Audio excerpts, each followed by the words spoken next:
Sophisticated.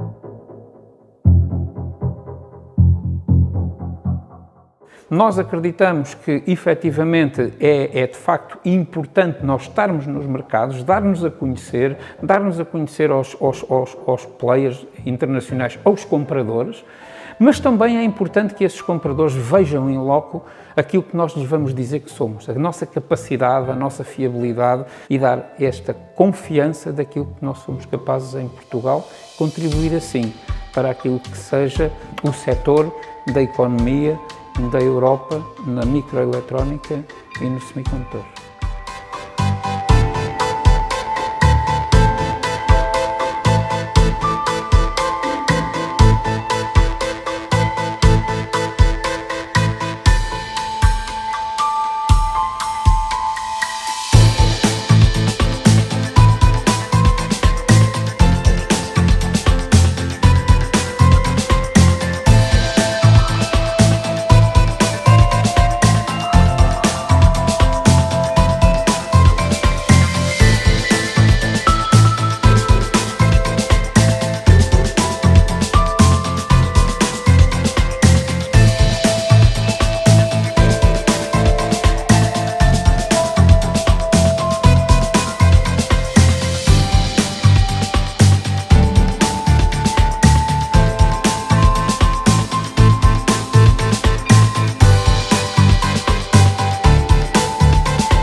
A agenda da microeletrónica é também uma oportunidade de trabalhar com empresas do ecossistema da microeletrónica que existem em Portugal. É uma oportunidade excelente de podermos partilhar experiências, de podermos partilhar conhecimento e de colaborar em atividades em conjunto.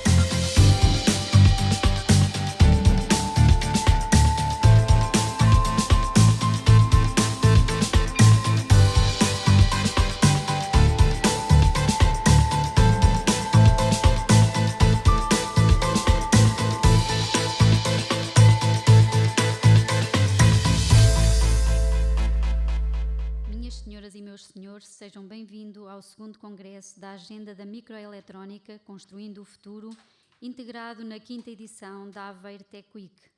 Assistimos a uma performance da LP Studio que nos procura mostrar que a tecnologia é potenciada por nós, humanos, e que está presente no nosso dia-a-dia nas mais diversas formas, inclusive na arte e na cultura.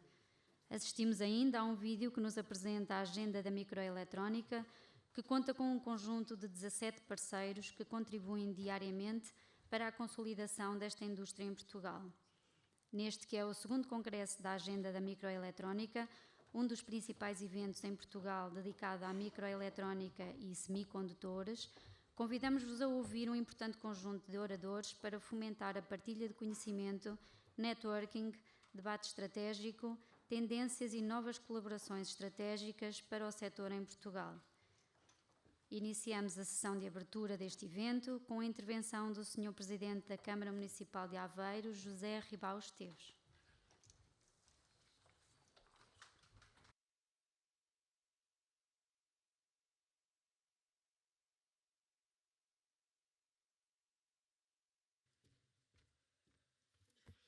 Muito bom dia a todos e a todas.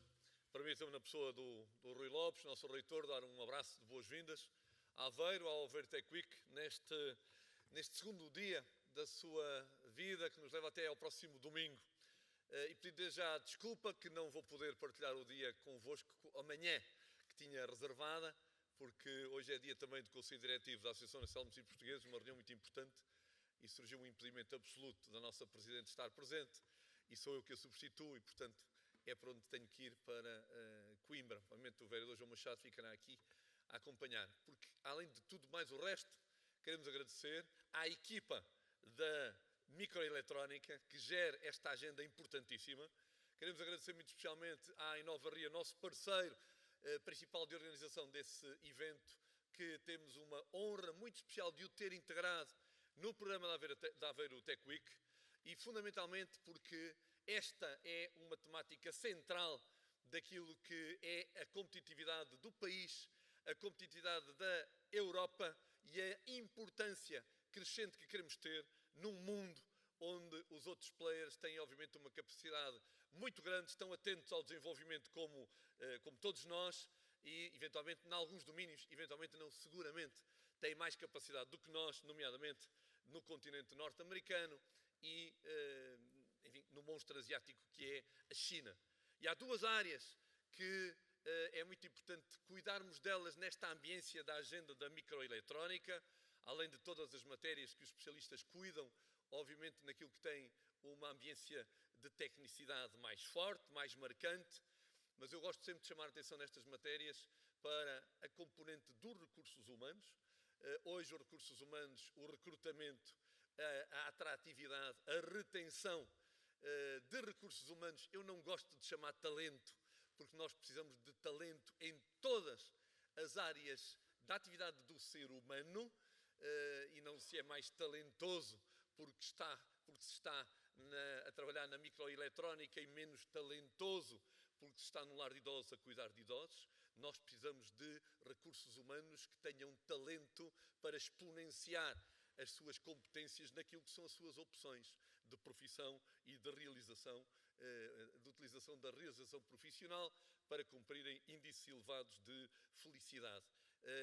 Agora temos consciência que o desenvolvimento tecnológico exige a capacidade de recrutarmos muito mais gente, e é por isso que nós, na Câmara Municipal de Aveiro e tantas outras por essa Europa fora, vamos cuidando de investir na educação STEAM, vamos cuidando de muito cedo, no pré-escolar, no primeiro ciclo de desenvolvimento de trabalho, para que o gosto pela ciência, o gosto pela investigação esteja na vida das nossas crianças, com um trabalho já muito maduro que desenvolvemos com a nossa Universidade de Aveiro e, enfim, com o seu instrumento principal nesta matéria, que é a nossa fábrica de ciência viva, e podemos por aí semear hoje para colhermos amanhã, porque também é bom que tenhamos consciência que muitas vezes queremos semear hoje para colher depois da manhã, e isso obviamente não é possível. Há sempre um trabalho que tem que usar o tempo é uma ferramenta que temos que saber usar, por mais que tenhamos a pressa para fazer rapidamente tantas coisas, temos que ter o sentido estratégico de usar o tempo para que naquelas que são os episódios da vida lá mais à frente, nós possamos estar preparados, e para isso temos que nos preparar com o tempo. E, portanto, esta dimensão dos recursos humanos tem uma importância capital e temos, obviamente, que fazer mais e que fazer melhor, todos como equipa, para cuidarmos dessa presença forte do ser humano nestas áreas onde a escassez é grande no nosso país e na nossa Europa. E, em segundo, as questões da geoestratégia e da geopolítica num mundo onde as coisas começam a ficar muito claras, embora foi pena que os políticos europeus não tivessem percebido, nomeadamente há 2 décadas atrás, qual era o caminho que as coisas estavam a seguir, quando tomaram a decisão errada da desindustrialização, quando tomaram a decisão errada de escancarar as portas da Europa a qualquer mercado, nomeadamente ao chinês, e hoje há uma retificação que se procura fazer rapidamente. Há um trabalho que é bom que leiamos todos para podermos ser parte da solução, que é o famoso relatório do Mário Draghi, que ainda ontem aqui o Sr. Ministro da Coesão, o Sr. Ministro Adjunto e da Coesão Territorial falou dele de forma muito pertinente. é a questão da competitividade da Europa, é a ameaça do declínio europeu, porque obviamente já não somos os melhores da cantareira e temos que cuidar de inovar, de sermos mais capazes do que os outros para que aquilo que está a acontecer possa ter uma inversão de caminho. Por um lado há a guerra, voltamos a ser o continente do mundo que volta a ter guerra dentro de si, e a guerra com todas as implicações também de natureza económica, e depois temos outro tipo de conquistas a serem feitas, nomeadamente pelo monstro chinês, com uma presença muito forte já na indústria automóvel, o que já aconteceu há uns anos na Volvo, o que está a acontecer há pouco tempo na Renault, etc. E, obviamente, numa ambiência muito preocupante daquilo que há 3 anos era a compra dos carros de alta gama da China. 2/3 dos carros que se compravam na China de alta gama eram de produção alemã. Em 3 anos passou de 2/3 para 1/3 e hoje os outros 2/3 são produzidos na China. E, portanto, há uma dinâmica de um gigante económico muito forte, com quem temos que trabalhar, com quem temos que cooperar, mas com quem temos que cuidar das questões de geoestratégia, porque a Rússia é um aliado económico da Europa, a China é um aliado económico da Europa e dos Estados Unidos da América do Norte, mas a China é um aliado político-estratégico militar da Rússia, e isso é uma ameaça muito relevante para o mundo. É um aliado estratégico fundamental do Irão, e nós hoje, quando vemos o que está a acontecer no Médio Oriente, temos que relembrar, porque houve muita gente que se esqueceu, que o Hezbollah é um episódio iraniano escondido no Líbano, o Hamas é um episódio iraniano escondido na Palestina, os Houthis do Iémen são um episódio iraniano escondido no Iémen, embora este escondido já não tem nada de oculto, e aquilo que foi a opção do Hitler de acabar com os judeus, hoje é a opção do Irão, já muito clara e muito evidente. E, portanto, é preciso que nós cuidemos das componentes industriais e económicas, sem descurar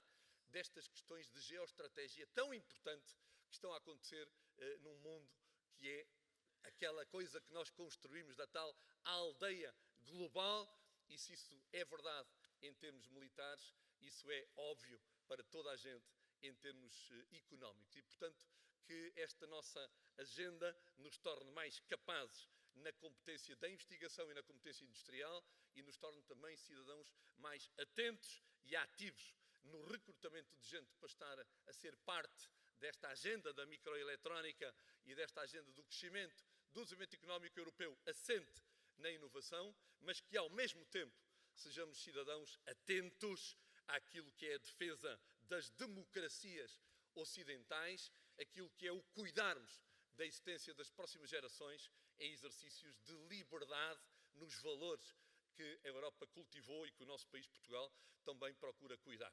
Que o Congresso seja útil, que os objetivos desenhados sejam cumpridos e que possamos acolher sempre este grupo de gente, este grupo de empresas, de associações empresariais que se arrojam a liderar processos difíceis, mas processos de capital importância para o nosso futuro, na dimensão económica e na dimensão fundamental da vida dos seres humanos, que é serem profissionais realizados e seres humanos felizes. Bom trabalho e voltem sempre. Muito obrigado.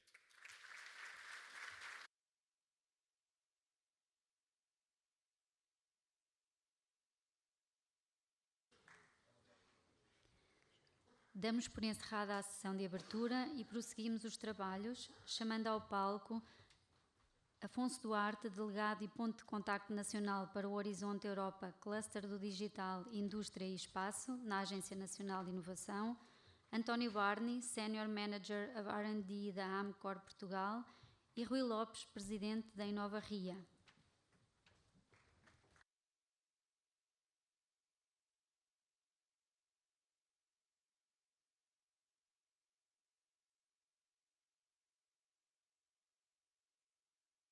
Chamo Afonso Duarte para a sua apresentação sobre a estratégia e financiamento da componente Initiative da CHIPS JU, desafios e oportunidades para Portugal. Antes de mais, obrigado pelo convite para estar aqui presente, a falarmos sobre a estratégia nacional e a estratégia europeia para a área dos semicondutores. O meu nome é Afonso Duarte, eu faço parte de um grupo de colegas na ANI, de um grupo de colegas que trabalha na apoiar a comunidade na área do digital e especialmente na área dos semicondutores e na área da microeletrónica.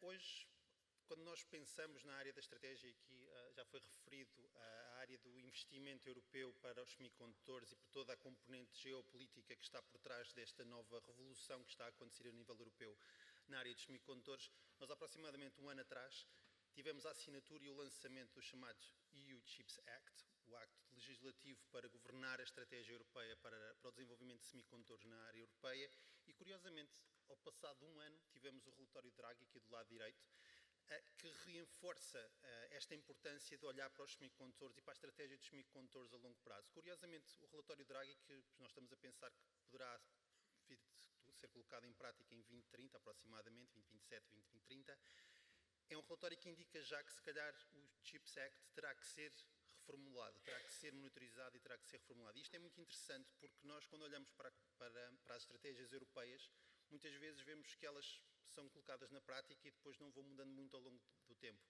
No caso da área do chips, o que nós estamos a ver no último ano, ano e meio, é que realmente há uma revolução a acontecer. Ou seja, há muitas coisas a serem colocadas em prática e muitas coisas que vão sendo atualizadas e modificadas on the go. Isto é muito interessante porque também vos dá a vocês, investigadores, inovadores e empresas, a possibilidade de interagir com estes atos, com estas iniciativas que vamos falar daqui a pouco, de forma a contribuir para que elas possam ser melhores e possam trazer mais valor à comunidade. E nós, na ANI, um dos pontos que nós fazemos, uma das atividades que nós fazemos é exatamente servir de intermediário entre vocês, a comunidade, a indústria e também a Comissão Europeia e aquilo que está a ser desenvolvido. Por isso, um dos pontos principais da nossa mensagem hoje é que venham falar connosco quando tiverem questões sobre a componente estratégica europeia, quando tiverem questões sobre as iniciativas e financiamentos europeus, venham falar connosco, uma chamada telefónica muitas vezes resolve algumas dúvidas e este é um dos grandes trabalhos que nós fazemos hoje em dia. Quando nós pensamos neste ato legislativo da CHIPS, são 5 grandes objetivos. O grande objetivo de dinamizar a investigação e desenvolvimento, a inovação, os empreendedores a nível europeu, atingir até 2030 uma cota de 20% de cota de produção de semicondutores a nível global, o que é uma cota já bastante razoável. Também ter uma maior produção de semicondutores a nível europeu, que neste momento está a ser dinamizado e vemos os exemplos a acontecer na Alemanha e Itália. Também uma componente muito forte, e isto é um aspecto que tem muito a ver com a geopolítica que há pouco estavam a referir, que é a componente da monitorização do risco que nós temos nas cadeias de valor, nas diferentes cadeias de valor que estão ligadas à área dos semicondutores. É muito importante monitorizar estas cadeias de risco, para perceber o risco que pode acontecer se houver uma disrupção, como um Covid, como uma guerra, e qual é o impacto que isso vai ter na Europa. Por isso precisamos ser mais autossuficientes, precisamos ser mais independentes e ter essa capacidade de fazer. E, por fim, uma componente muito importante na capacitação dos nossos profissionais, ou seja, temos profissionais que sejam altamente formados na área dos semicondutores, nesta área estratégica, novamente em toda a cadeia de valor, e que, acima de tudo, fiquem na Europa. Não sejam formados e depois saiam, mas que fiquem, que consigamos reter. Isto é especialmente importante em países como o nosso, Portugal, que é mais pequeno, tem um ecossistema mais pequeno, também dinâmico, mas é importante que nós possamos contribuir para esta área. Como é que nós colocamos em prática estes grandes objetivos e este ato? E a Comissão Europeia gosta muito de usar pilares, por isso vamos ter 3 pilares. Pilar 1, que é aquilo que vamos falar hoje um pouco mais em detalhe, focado em atividades de investigação, desenvolvimento e inovação a nível europeu. Um pilar 2, focado na criação das grandes fábricas e grande manufatura de semicondutores a nível europeu. E um pilar 3, focado na monitorização e na resiliência ao risco que pode acontecer em caso de disrupção de fornecimento da cadeia de valor. Investigação e desenvolvimento, a Comissão Europeia desenvolveu vários mecanismos para apoiar a investigação e desenvolvimento a nível europeu na área dos semicondutores. Um desses mecanismos é a chamada CHIPS Joint Undertaking, ou CHIPS JU, muito provavelmente já ouviram falar, que está aqui do lado direito o símbolo. Só andar depressa, não. E esta CHIPS Joint Undertaking é uma parceria europeia, tripartida, onde entra a Comissão Europeia, Estados participantes, diferentes Estados. e a indústria da área, e é uma parceria público-privada, ou seja, temos componente pública, temos componente privada a entrar. E é uma parceria chamada Joint Undertaking, porque basicamente cria uma entidade com sede em Bruxelas, com um NIF, com capacidade de trabalhar sozinha, com recursos humanos, como se fosse uma empresa, uma undertaking, a nível europeu. Esta Chip Joint Undertaking surgiu o ano passado, aproximadamente um ano, no seguimento da assinatura do CHIPS Act, e surgiu no âmbito numa parceria que muitos de vocês já provavelmente ouviram falar, que era aqui Digital Technologies, a KDT, a parceria KDT, que era uma parceria já com um grande historial na área do digital, um grande historial na área do desenvolvimento de semicondutores e que financiava projetos de investigação e desenvolvimento na área.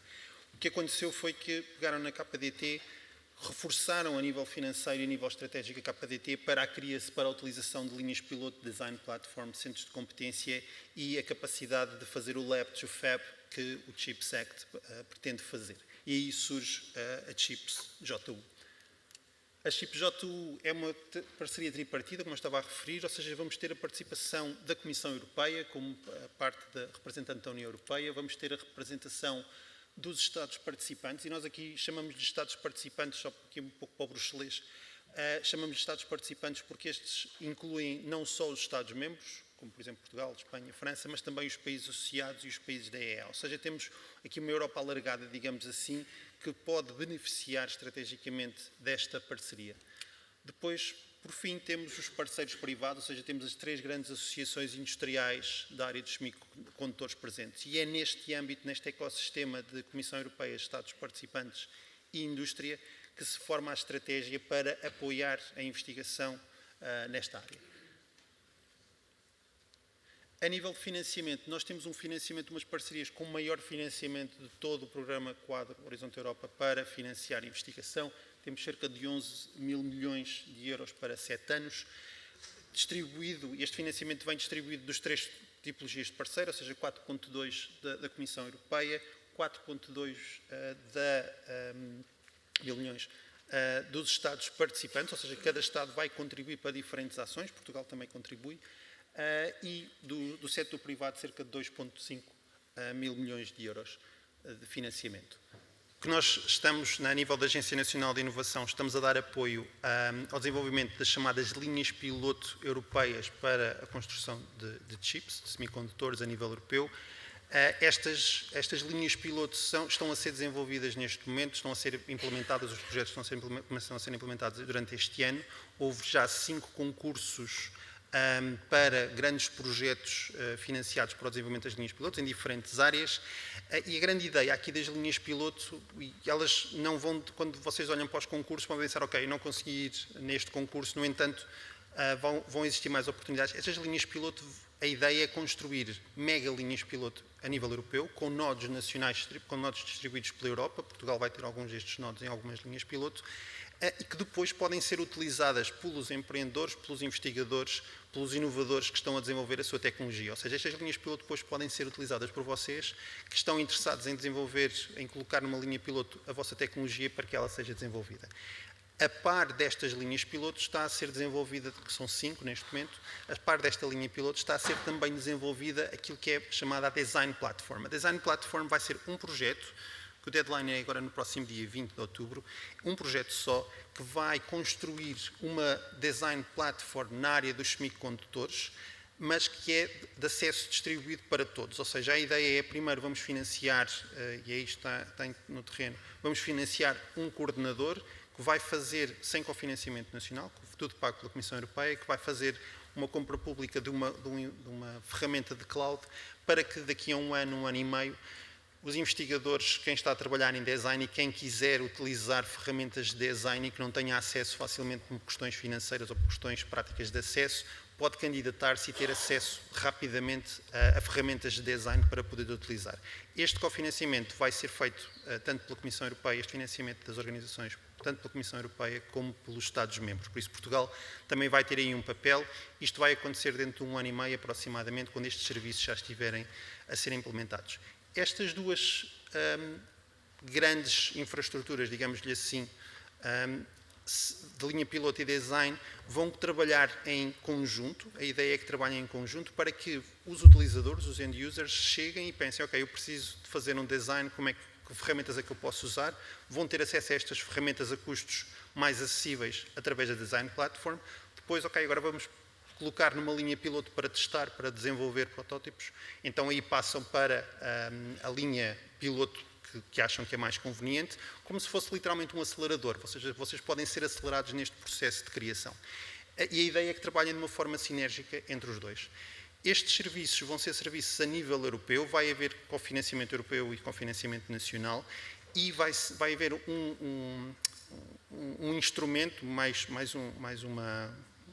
um centro, digamos assim, que é os chamados centros de competências, que muitos de vocês já ouviram falar e muitos de vocês estão envolvidos nestes projetos, que vão ajudar as comunidades a nível nacional, ou seja, vamos ter um centro de competências por país, esse é o grande objetivo, que depois vão trabalhar em rede, e esses centros de competências, uma das designações que têm é exatamente poderem ajudar a comunidade nacional do seu país a acederem a estas linhas pilotos, a estas plataformas. Por isso vamos ter aqui um processo de aceleração muito quase nacional / regional, porque pode atingir também as regiões, que depois consegue chegar ao nível europeu de desenvolver de aceder às linhas piloto e às plataformas de design. Uma das coisas, isso era um dos pontos que é muito importante, que eu tinha referido no início, estes projetos estão a acontecer a uma velocidade muito elevada. Tudo o que é feito na área dos semicondutores a nível europeu de policy está a acontecer muito depressa. Nós tivemos em fevereiro concursos para estas primeiras 4 linhas piloto que rapidamente foram avaliados e rapidamente foram financiados, e que houve uma grande discussão depois a nível de financiamento e que vão ser colocados na prática até ao fim do ano. Por isso, os processos estão a andar muito depressa e são linhas piloto de muitos milhões de euros. Ou seja, nós estamos a ver linhas piloto com cerca de 700 mil milhões de euros. Isto são mega projetos que nunca vistos antes nos programas quadros de investigação e desenvolvimento. E isto é importante, eu estou a referir isto porque isto demonstra que é importante estarem conscientes do que é que está a acontecer no mercado hoje em dia para conseguirem entrar no momento certo. Se ainda não entraram nas linhas piloto, não há problema, podem entrar como utilizadores das linhas piloto, podem entrar como utilizadores dos centros de competências que vão surgir ao longo dos próximos anos. Neste momento, o que nós vamos ter, a nível de financiamento, vamos ter os centros de competência que o prazo é amanhã, por isso, se ainda não tiverem, se calhar vai ser mais difícil de entrar. Vamos ter a Design Platform, que o deadline vai ser em 20 de outubro deste ano. E vamos ter, isto é uma novidade de julho, agosto, que são novas linhas piloto na área dos semicondutores para a Quantum Technology. Ou seja, se vocês estiverem a trabalhar na área das Quantum Technologies, e há aqui várias áreas a serem abordadas, a Comissão está a discutir 6 áreas diferentes no âmbito da Quantum Technology. Estas áreas, a ideia é que existam pelo menos 3 linhas piloto para a área das Quantum Technologies, quais ainda estão a ser decididas, mas aqui a ideia é, se vocês têm interesse na área da Quantum Technology, venham falar connosco para ver como é que os podemos ajudar a entrar nas iniciativas que estão a decorrer neste momento. Um ponto, e aqui só mais para terminar, já estava mesmo, estou a imaginar os slides, para terminar, onde é que estão as oportunidades? As oportunidades na área dos semicondutores em investigação, pilar 1 do ChipSec, estão, primeiro, na utilização das linhas piloto que vocês vão ver, que vão arrancar daqui a 1 mês, 2 meses, vão ter, a assinatura ainda não aconteceu, as grandes linhas piloto que vão estar a acontecer, vocês podem ser utilizadores, se não fazem parte delas, podem vir a ser utilizadores das linhas piloto, por isso tenham atenção essas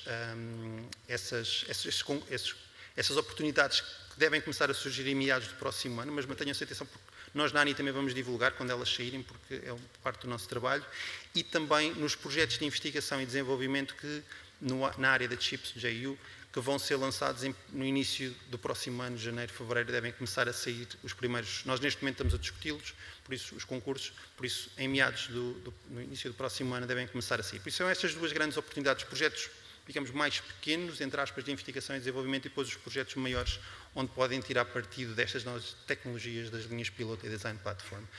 E o último slide era um slide onde tem os nossos contactos. Estejam à vontade para entrar em contacto connosco.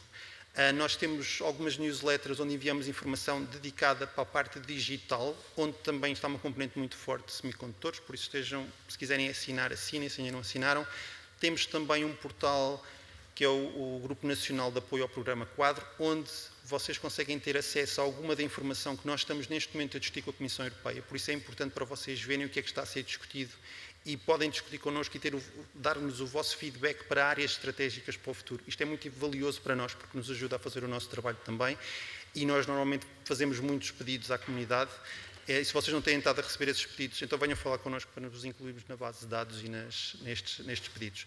E depois posso partilhar para toda a gente os contactos, estejam à vontade, e que eu também vou estar aqui na hora do café e no almoço, por isso estejam à vontade para entrar em contacto. Era uma questão?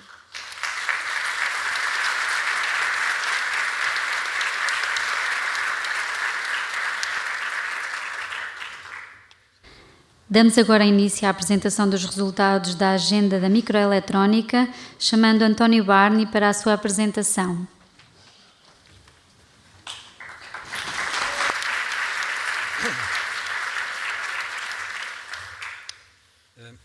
Muito bom dia a todos, obrigado por terem vindo. Bem, o meu objetivo, portanto, é partilhar os resultados da Agenda Microeletrónica, portanto, falar um pouco do contexto em que surge a agenda, falar um pouco sobre o mercado e depois percebermos o que é que está a fazer a agenda microeletrónica neste contexto atual que já foi aqui escrito pelos oradores anteriores.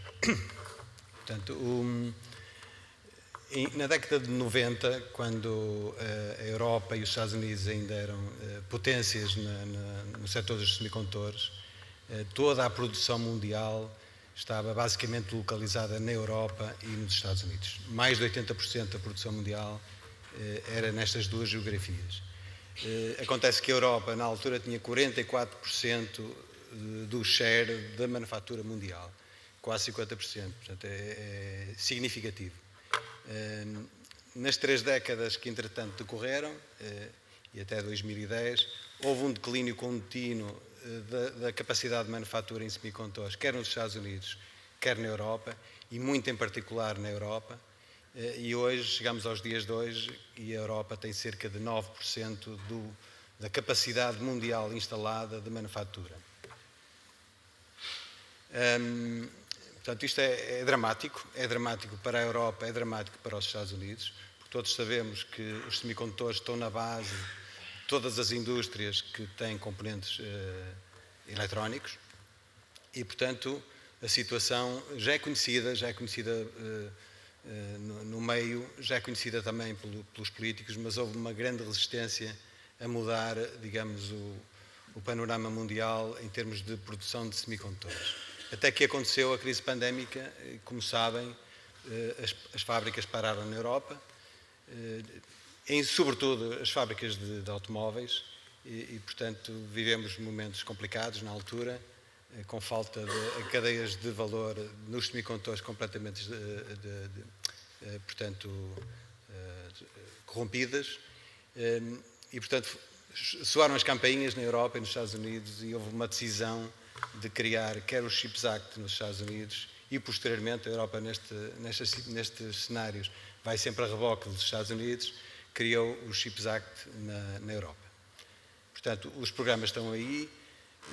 O gráfico que eu tinha para mostrar é muito interessante porque mostra a ambição da Europa e dos Estados Unidos para tentar inverter a situação. Portanto, o objetivo guru, digamos assim, seria ter 20% da capacidade na Europa. É modesto, mas é um esforço brutal, é significativo. E 30% nos Estados Unidos. Eu julgo que os Estados Unidos estão a avançar muito bem. Temos assistido não apenas a anúncios de novas fábricas nos Estados Unidos, mas, sobretudo, fábricas já a funcionar. Em tempo recorde, a TSMC, por exemplo, construiu uma fábrica e está agora a começar a elaborar nos Estados Unidos. Na Europa, os processos são mais lentos, está a demorar mais tempo.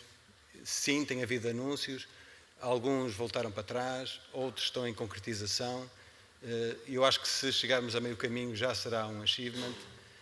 Definitivamente os Estados Unidos estão à frente nesta corrida. Mas é essencial que a Europa posicione, sobretudo em setores como a segurança. Quando falo de segurança não estou a falar de segurança militar, estou a falar de segurança de dados, de comunicações, sem os quais nós não conseguimos gerir o nosso dia-a-dia. Portanto, é um desafio tremendo para a Europa e para os Estados Unidos, E, portanto, nós estamos nessa corrida. A agenda microeletrónica nasceu neste contexto. Nós temos aqui no nosso país alguns clusters na cadeia de valor de semicondutores e também na microeletrónica, que são extremamente valiosas para a Europa, e achamos que podemos crescer significativamente neste setor. Portanto, quem é que nós somos? A agenda microeletrónica. Somos 17 entidades, 3 grandes empresas, julgo 5 PMEs, depois temos também instituições do ensino científico e tecnológico, portanto, universidades e institutos, e temos também 3 entidades de transferência de tecnologia. O slide iria mostrar quem são as empresas, portanto, seria um bocadinho exaustivo estar aqui a nomeá-las uma a uma, portanto não vou fazer aqui isso.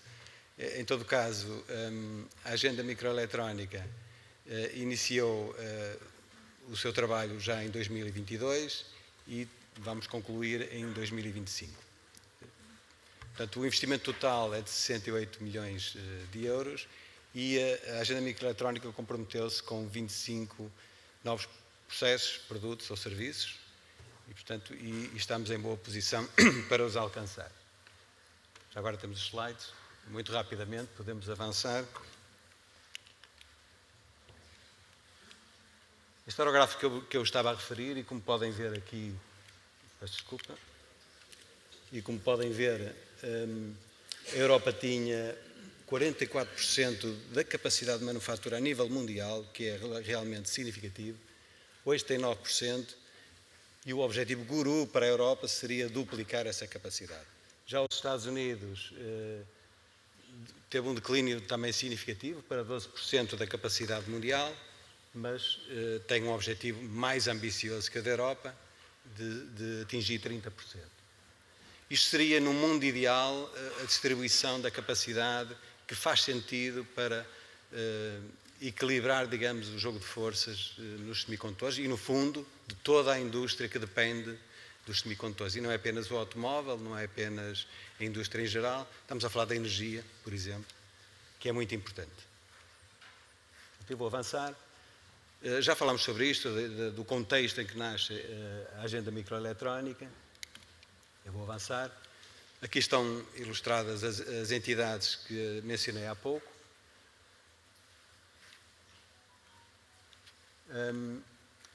As áreas em que estamos a investir na nossa agenda microeletrónica têm a ver com produtividade, têm a ver com qualidade, têm a ver com capacidade instalada, têm a ver com sustentabilidade e também com inovação. Portanto, isso está traduzido em áreas temáticas dentro da agenda. Nós estamos, nomeadamente, nas áreas de produtividade com programas de indústria 4.0. Estamos também, ao nível dos recursos humanos, a fazer capacitação de pessoas. Temos, por exemplo, a Sinopsis com cursos de capacitação de engenheiros para o chip design. Também na área do packaging, temos 2 entidades a trabalhar na área do packaging e teste, em que Portugal tem uma competência elevada e pode atrair bastante investimento para o país. E depois estamos no setor das telecomunicações, no setor automóvel, para citar apenas 2 exemplos. Uma atividade muito interessante tem sido transversal à agenda microeletrónica é a nossa intenção de disseminar a importância do setor, tentar atrair investimento e, para o efeito, temos desmultiplicado em várias ações, nomeadamente as entidades de transferência de tecnologia, a Nova Ria, a AIDA estava a faltar aqui, a Nova Ria, a AIDA. Ok. Muito bem. E portanto, tem sido um ano muito intenso nesta matéria. Nós temos estado presentes nos principais eventos, quer a nível mundial, quer nacional, e o que é significativo. E para fechar, porque temos que recuperar algum tempo da nossa agenda,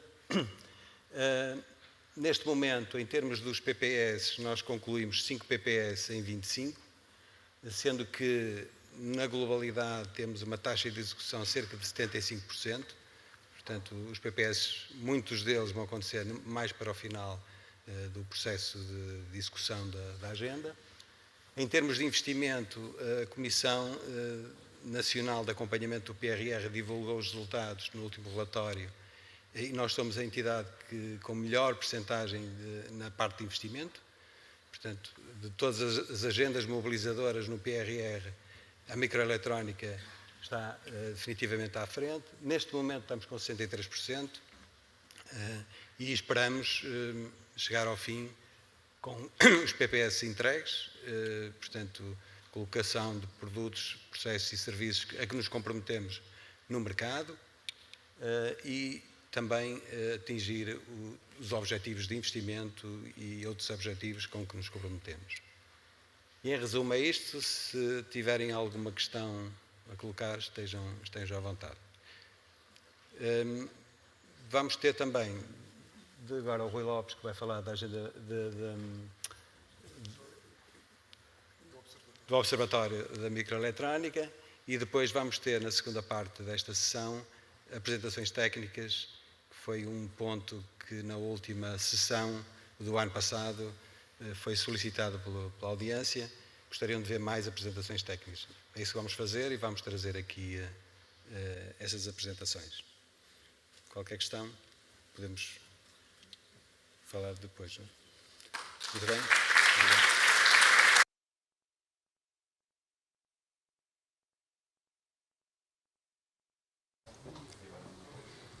Pedimos desculpa por este inconveniente técnico, passando para Rui Lopes, Presidente em Nova Ria, para a sua apresentação.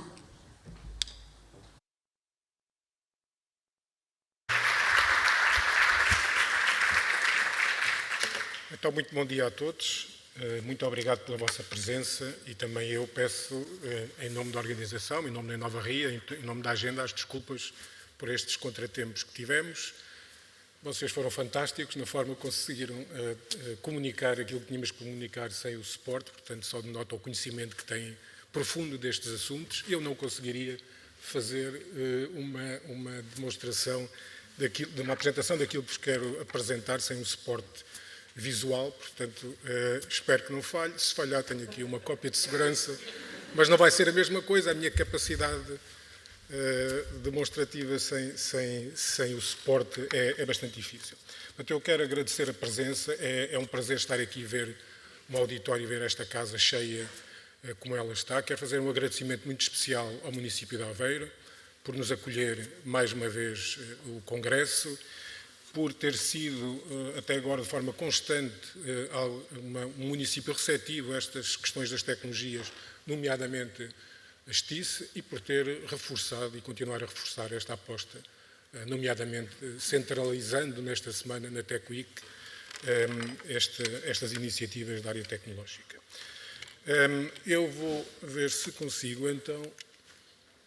Ok, então contextualizando e adaptando um pouco daquilo que foi apresentado no primeiro congresso, o Observatório tem como input um processo de vigilância que está em curso, aliás, não tem, por definição, fim, onde estamos a identificar o cadeia de valor, mapeamento geográfico do nosso ecossistema, nossa capacidade produtiva, competências, tecnologias, políticas, regulamentação, enfim, um conjunto de informação que é importante para nós nos conhecermos, centralizar e comunicar. Portanto, o objetivo, isto sem o ecrã aqui também é complexo, mas vai ser disseminar esta informação a todos os stakeholders, nacionais e internacionais, portanto, há uma plataforma multilingue, vai ser fomentar um conjunto de iniciativas na área de inovação, de transferência de conhecimento, do investimento, apoiar a política pública, fornecer informação suficiente para qualificar um conjunto de decisões públicas e privadas e, portanto, há um conjunto de dados de mercado, tendências, relatórios, etc., que vão sendo produzidos. Portanto, nós optamos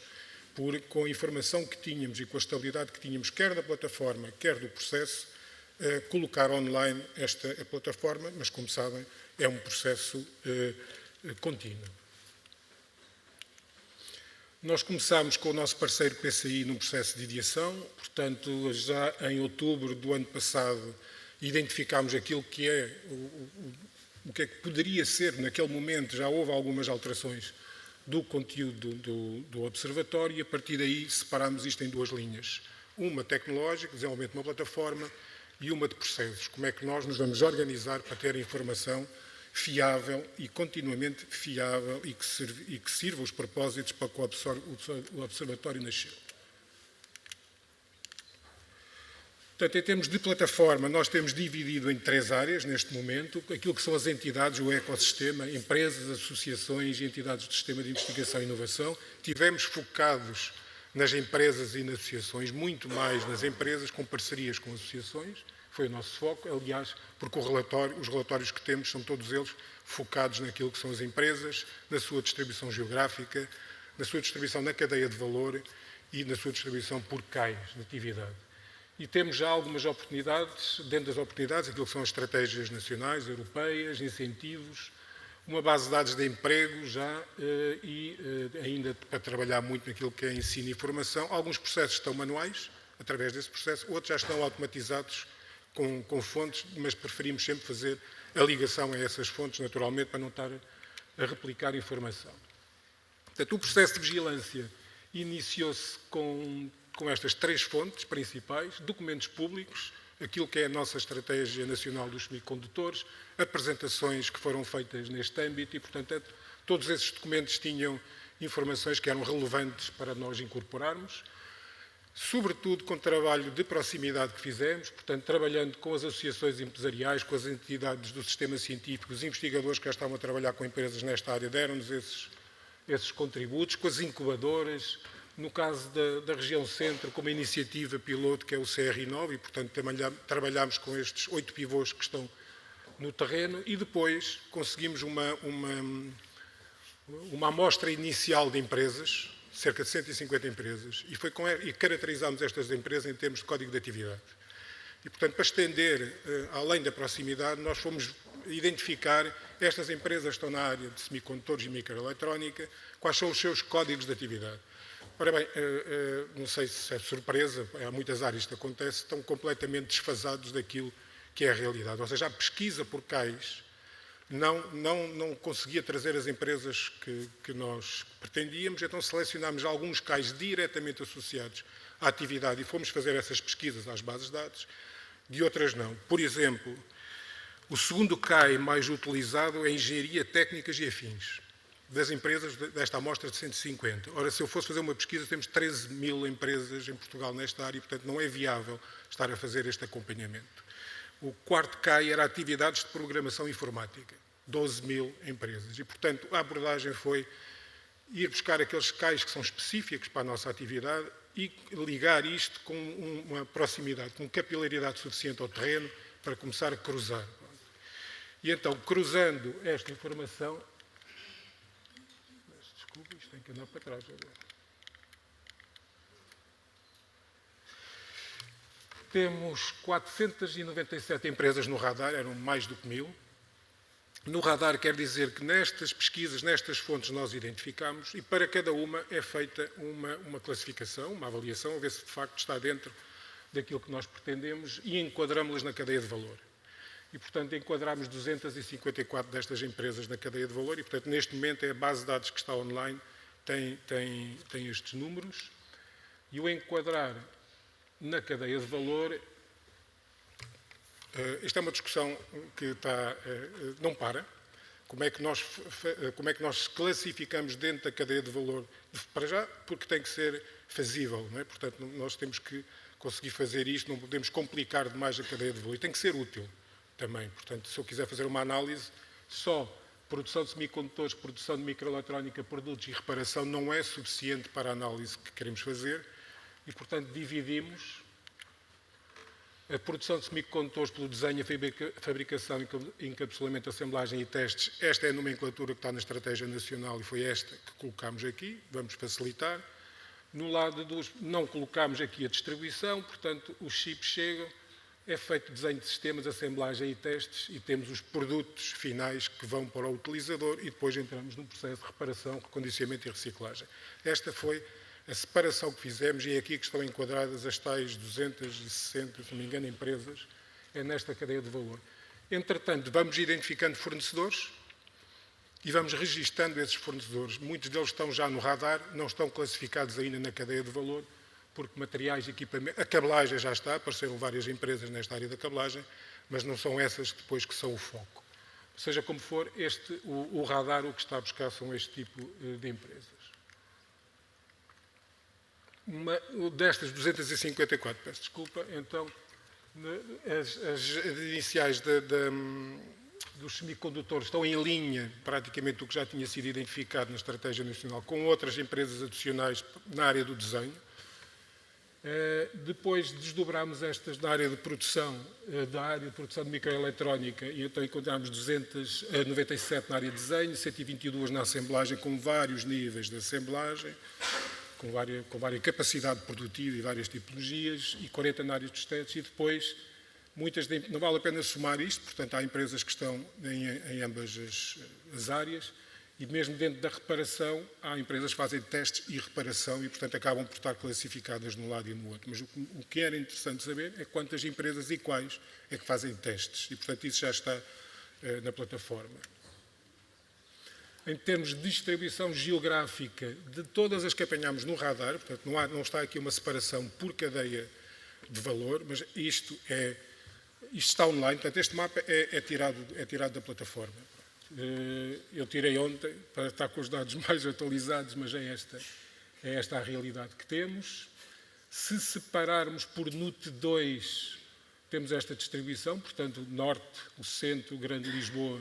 Eu aqui optei por incluir todas as regiões e, portanto, vê-se bem como é que está feita a distribuição, mais uma vez, das empresas do radar, não são as que entraram na cadeia de valor. Não pus as cadeias de valor porque eu fiz o exercício de mostrar as cadeias de valor e as proporções eram semelhantes. Ou seja, na aproximação que fizemos sem considerar a localização, a entrada na cadeia de valor estava a ser corretamente distribuída, ou uniformemente distribuída, diria. Peço desculpa. Se formos uma NUT 3, então esta é a distribuição, portanto, Grande Lisboa, área metropolitana do Porto em Execo, região de Aveiro, Coimbra, Cava de Ave, depois, portanto, ali a região norte mais dispersa, depois na NUT 3. E isto é só um exemplo de um ecrã que vocês podem depois ter na aplicação, onde faz esta análise, onde conseguimos comparar NUTs e cadeia de valor.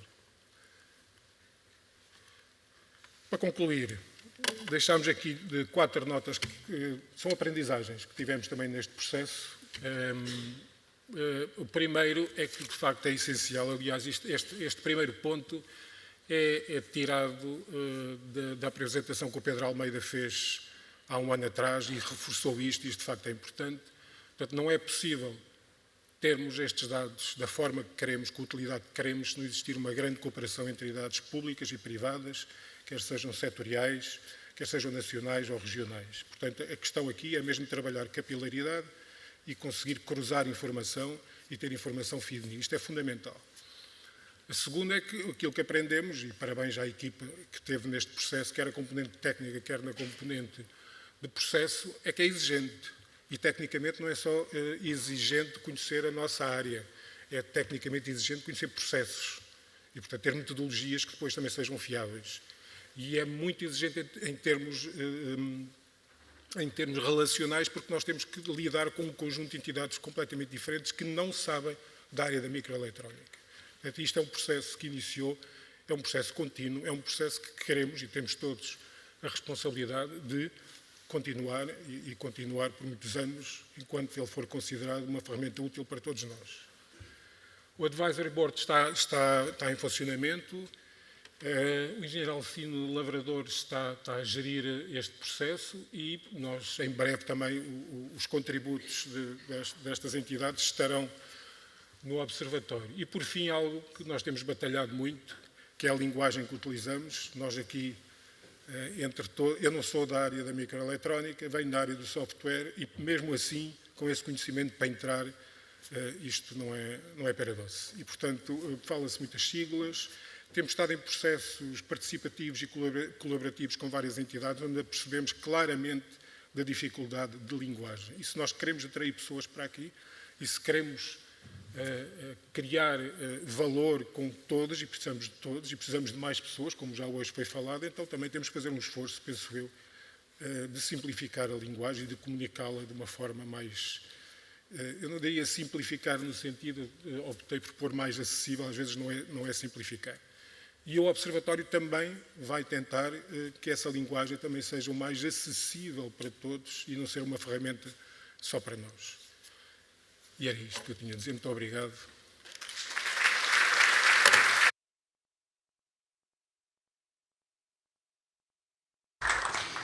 Damos por encerrada a primeira parte do segundo Congresso da Agenda da Microeletrónica, com uma pausa de 20 minutos. Estão todos convidados para o Coffee Break, que decorre no foyer, onde também podem ver desenvolvimentos da Agenda da Microeletrónica no stand respectivo. Até já!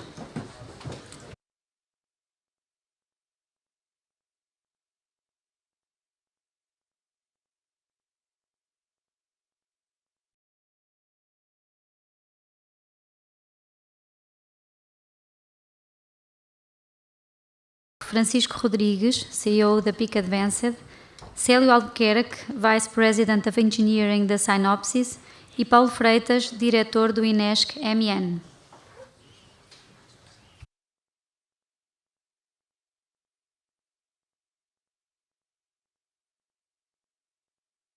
Apresentamos o tema Caminho de Inovação e Industrialização em Fotónica e Microeletrónica, a cargo da PIC Advanced por Francisco Rodrigues. Bom dia a todos. Bom.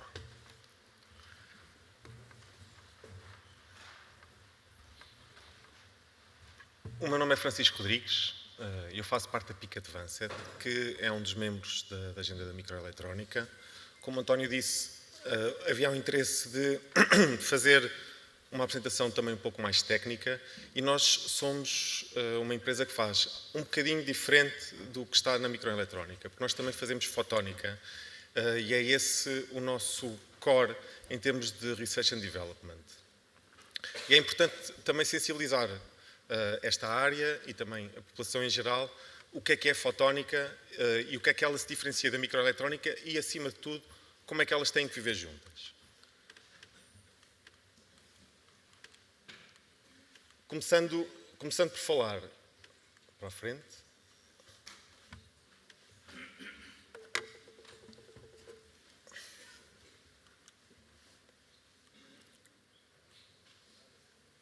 Acho que também não vamos ter slides. Ok. Se eu apontar para ali, não há problema. Está a ir e vir. Eu vou falar um pouco só começar por apresentar a PIC Advanced. A PIC Advanced, no final deste mês, vai fazer 10 anos. E foi uma empresa que foi começada por mim e pelo meu professor na altura na área de mestrado em Eletrónica e Telecomunicações, com a visão de introduzir circuitos ópticos integrados, Photonic Integrated Circuits, no mundo das telecomunicações, nomeadamente nas redes de fibra até casa. No nosso percurso de desenvolvimento, hoje em dia nós somos cerca de 60 pessoas e somos uma empresa muito virada para a investigação e desenvolvimento. Ou seja, temos 45 pessoas, cerca de 45 pessoas. Se calhar era eu que estava a fazer mal.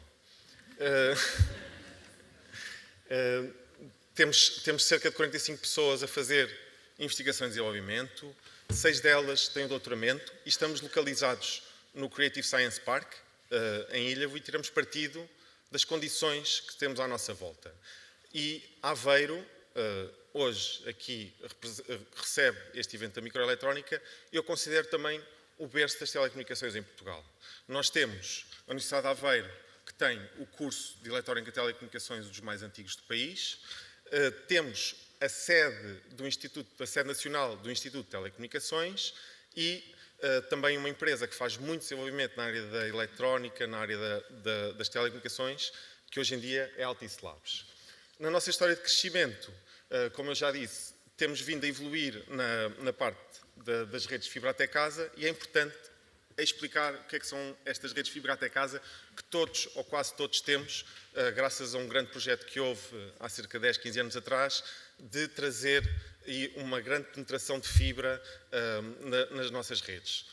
A fibra é igual para todos. Nós usamos fibra standard, não é nenhum canal em especial e pode ser reutilizado entre várias tecnologias. Há 20 anos atrás começou com uma tecnologia que hoje ainda está a ser implementada no terreno e que oferecia aos utilizadores 2 gigabits por segundo, 2.5 gigabits por segundo em downstream e 1.25 gigabits por segundo em upstream, que parece muito, mas dado o aumento das necessidades que nós temos, gaming, reuniões em casa, várias pessoas colocadas na mesma rede, os operadores juntaram-se e decidiram standardizar redes que pudessem oferecer 10 gigabits por segundo simétricos aos seus utilizadores. Isto depois tem que ser distribuído, é uma rede que nós chamamos de ponto a multiponto, portanto saem 10 gigabits por segundo do central e depois são distribuídos pelos vários clientes.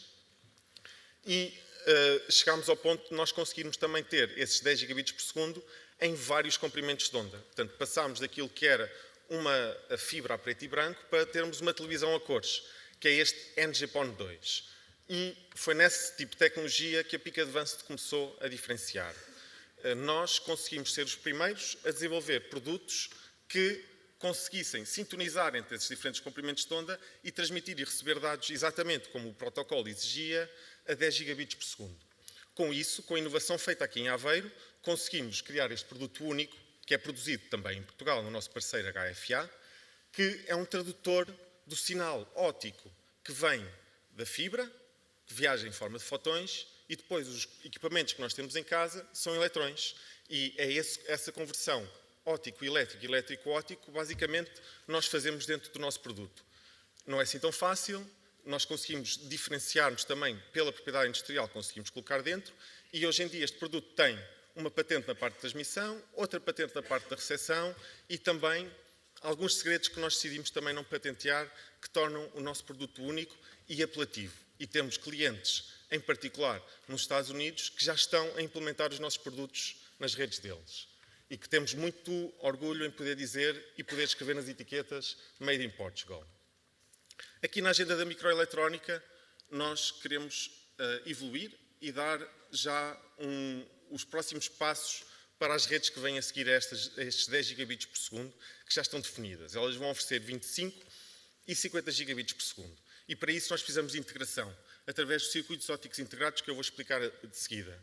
Mas, no geral, a PIC comprometeu-se a investir cerca de 4 milhões de euros, dos quais 2,11 milhões já estão executados, para fazer, de um ponto de vista, o desenvolvimento na linha de produção para os circuitos ópticos integrados e também o desenvolvimento desses circuitos ópticos integrados para as redes de próxima geração e para acesso de infraestrutura rádio, já olhar para deployment 5G e também 6G. Mas é importante sabermos, então, o que é que são estes Photonic Integrated Circuits. Já todos ouvimos falar dos chips eletrónicos, e é isso que nos traz aqui maioritariamente hoje. São chips silício já bastante maduros, em que os circuitos ópticos integrados são o análogo em que funcionam à base de fotões. E quando os chips eletrónicos funcionam com eletrónica, os nossos funcionam com fotões.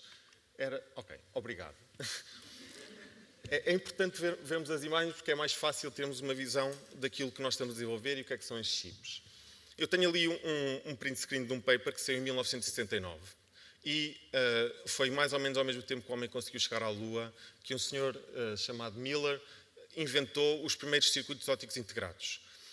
Ao mesmo tempo a eletrónica estava-se a desenvolver, só que a indústria conseguiu desenvolver-se mais rápido, as aplicações mais rápido e a fotónica foi ficando para trás. E só nos últimos 10, 20 anos é que houve o boost que era necessário na parte da fotónica, ao nível da cadeia de valor e ao nível das aplicações, para que ela também começasse a aparecer.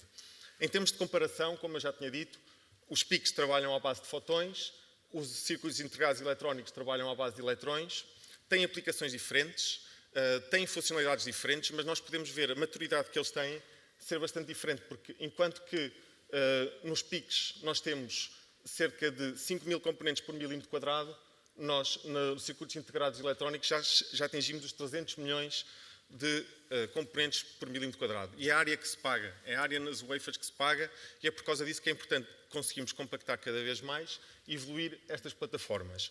Mas, acima de tudo, os chips ópticos não funcionam sozinhos, eles têm que falar com o resto do mundo, porque eles fazem a tal tradução eletroóptica, e é importante também colocá-los a funcionar com os circuitos integrados eletrónicos.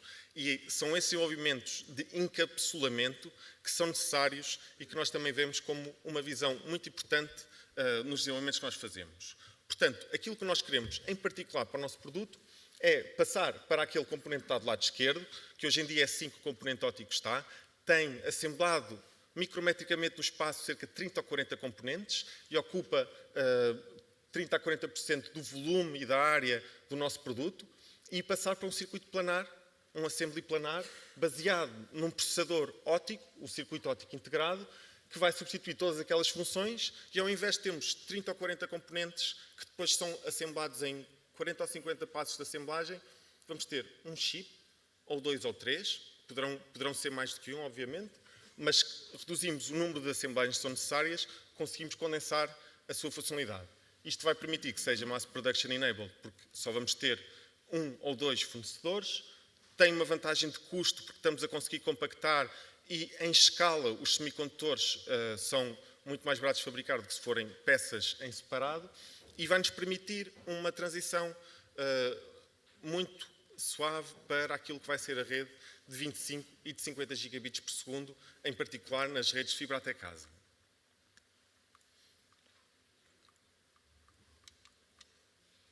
Podem ver aqui uma comparação entre o que é a óptica que nós chamamos de discreta e a óptica integrada, em sumário daquilo que eu já tinha dito, em que aquilo que nós estamos a olhar, principalmente no lado da óptica integrada, que nós temos 50% do custo do produto a ser em packaging e assembly. Porque, ao invés daquele do outro lado, que temos também uma assemblagem e as funções todas que estão à volta dela, aqui só vamos ter um chip.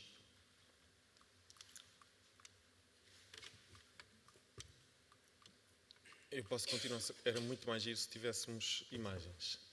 Em termos de cadeia de valor dos circuitos ópticos integrados, nós tentamos sumariar aqui todos os passos que são necessários dar para conseguirmos lançar um produto baseado em PICs, que vai desde a teoria do sistema, a aplicação que nós queremos ir, até ao encapsulamento.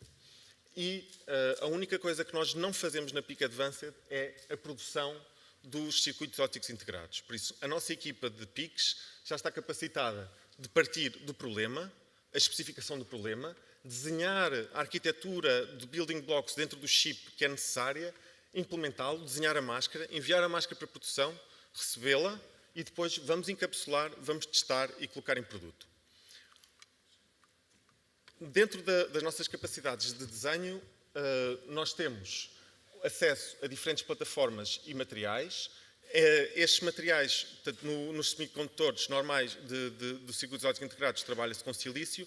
Na fotónica, nós também podemos ter o silício, mas para conseguirmos ter lasers e conseguirmos ter elementos amplificadores, precisamos trabalhar com fosfato de índio, e é essa integração heterogénea que nós também temos que trabalhar, e a integração também com outros materiais que permitem potenciar o máximo da fotónica para termos aplicações com elevada largura de banda. Um dos projetos europeus em que nós estamos a trabalhar deposita uma camada muito fina de ouro em cima dos chips de silício, e essa camada funciona à base de plasmónica e que permite ter chips a funcionarem até 500 GHz, o que é muito para além de qualquer funcionalidade que nós, hoje em dia, qualquer computação que é necessária e de comunicações, utiliza.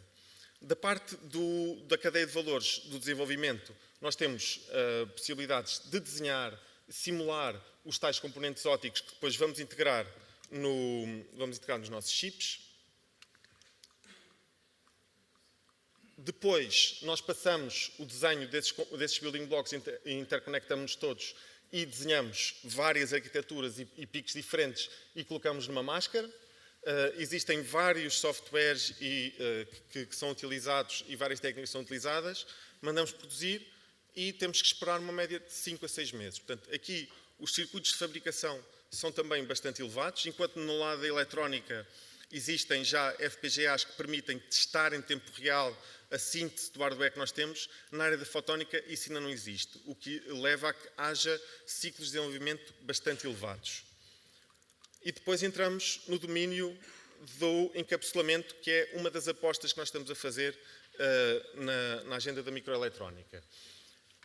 Em cima temos um bloco de silício que nós escavamos e colocamos os diferentes picos que nós precisamos, ou diferentes circuitos eletrónicos que também precisamos que falem com os nossos picos. Esta estrutura é feita em parceria com o Inés Camiano e podem já ver aqui que já temos algum volume de produção e já estamos numa fase para lá daquilo que é os protótipos. Permite-nos ter alinhamento também óptico, alinhamento elétrico e depois passar através, neste momento em wire bonding, daquilo que é o chip para depois a eletrónica convencional que é colocada nas placas de circuito impresso. Dentro da PIC Advanced existe também uma equipa que está focada no desenvolvimento de novas máquinas que são necessárias para a industrialização de circuitos ópticos integrados.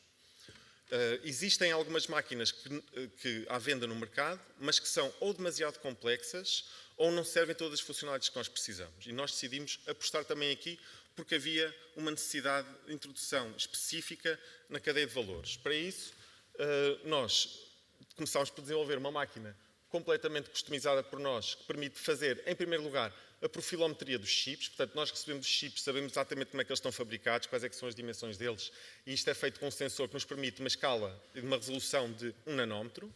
Depois,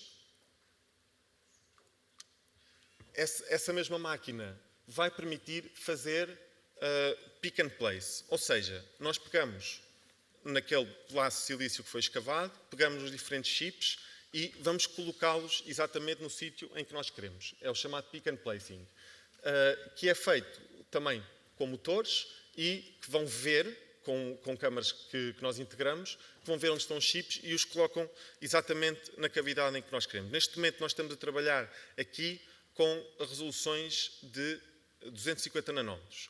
Para nós conseguirmos alinhar fibras, nós temos que ter resoluções inferior a 1 micrómetro, dado o tamanho do feixe de luz que entra na fibra, sai da fibra e entra e sai dos chips. E para isso também integramos nesta mesma máquina, que é modular e vai crescendo, funcionalidades de alinhamento automático da fibra. Através de visão, nós temos posicionadores que nos vão levando a fibra cada vez mais próxima do pico, descobrem qual é que é o sítio ideal e a mesma máquina depois vai, coloca uma resina e consegue curá-la. E automaticamente, sem termos os nossos engenheiros que passaram muitas e muitas horas a mexer em perfusos micrométricos, conseguimos já fazer alinhamento de fibra e provar que esta nossa técnica de encapsulamento pode ser produzida em maior escala. Tem ali um exemplo de uma fibra que vem já do rasgo do holder que nós fabricamos, depois entra ou é alinhada com a interface óptica do chip. Apostando também na industrialização, adquirimos esta máquina, que é uma die bonding, que faz muito próximo daquilo que nós estamos a fazer com as nossas máquinas, tem algumas limitações, mas que é importante para nós conseguirmos testar versus aquilo que nós estamos a desenvolver, bem como fazer protótipos de uma maneira mais rápida e já com uma escala um bocadinho maior, visto que esta máquina tem uma velocidade de throughput bastante maior e consegue também já fazer a assemblagem de alguns outros componentes nas proximidades do PIC para que ele consiga funcionar como um todo. E depois levamos até ao produto final, o nosso transceiver que viram há bocado, que tem aquele aspecto. Já colocámos o chip lá dentro e vocês puderam ver ali no stand da microeletrónica. Está lá esta placa já com os primeiros protótipos de geração que nós fizemos, já baseado em circuito óptico integrado, já encapsulado por nós e já com a fibra introduzida, em que nós conseguimos perdas bastante reduzidas ao nível do link budget óptico que nós precisamos. E, em suma, a PIC Advanced é então uma empresa que está focada no desenvolvimento das redes de fibra até casa, que vai trazer inovação através dos circuitos ópticos integrados, em toda a sua cadeia de valor, excepto a produção, em que uma das grandes apostas que nós estamos a fazer também aqui com a agenda da microeletrónica é capacitar-nos a fazer encapsulamento de uma maneira diferente e que pode ser escalável para produções em massa, porque estes mercados de fibra até casa podem ter e ver volumes de 1 milhão de peças por ano e nós temos que estar preparados para conseguir fazer esses passos de digitalização e queremos fazer a partir da Europa e queremos fazer em particular a partir daqui de Portugal.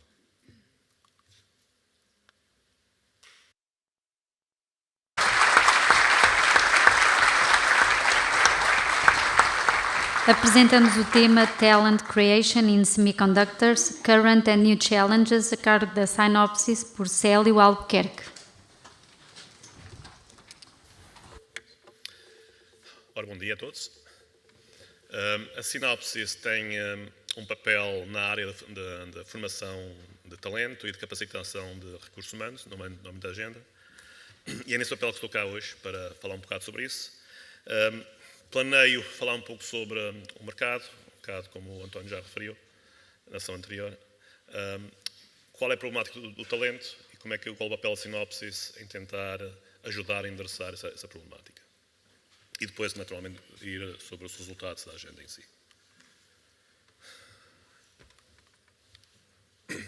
Efetivamente, a área de semicondutores é uma área que abrange todos os mercados hoje.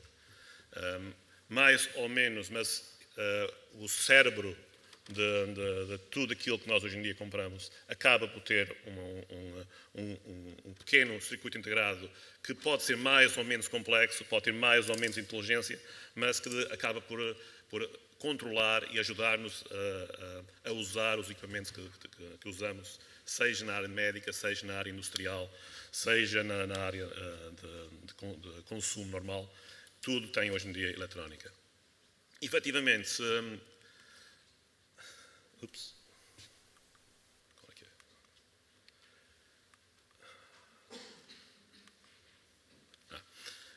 olharmos para trás, vemos que, como foi referido aqui, por volta dos anos 80, começou aquilo que nós achamos que é a explosão da eletrónica. Com a introdução, por exemplo, até do computador pessoal, que depois levou a uma maior necessidade de eletrónica, de criação de eletrónica, que depois teve um passo seguinte quando foi o aparecimento da internet, que depois deu mais um salto quando o mercado móvel, o smartphone, efetivamente começou a ter tração e que depois também levou aos tablets a aparecerem.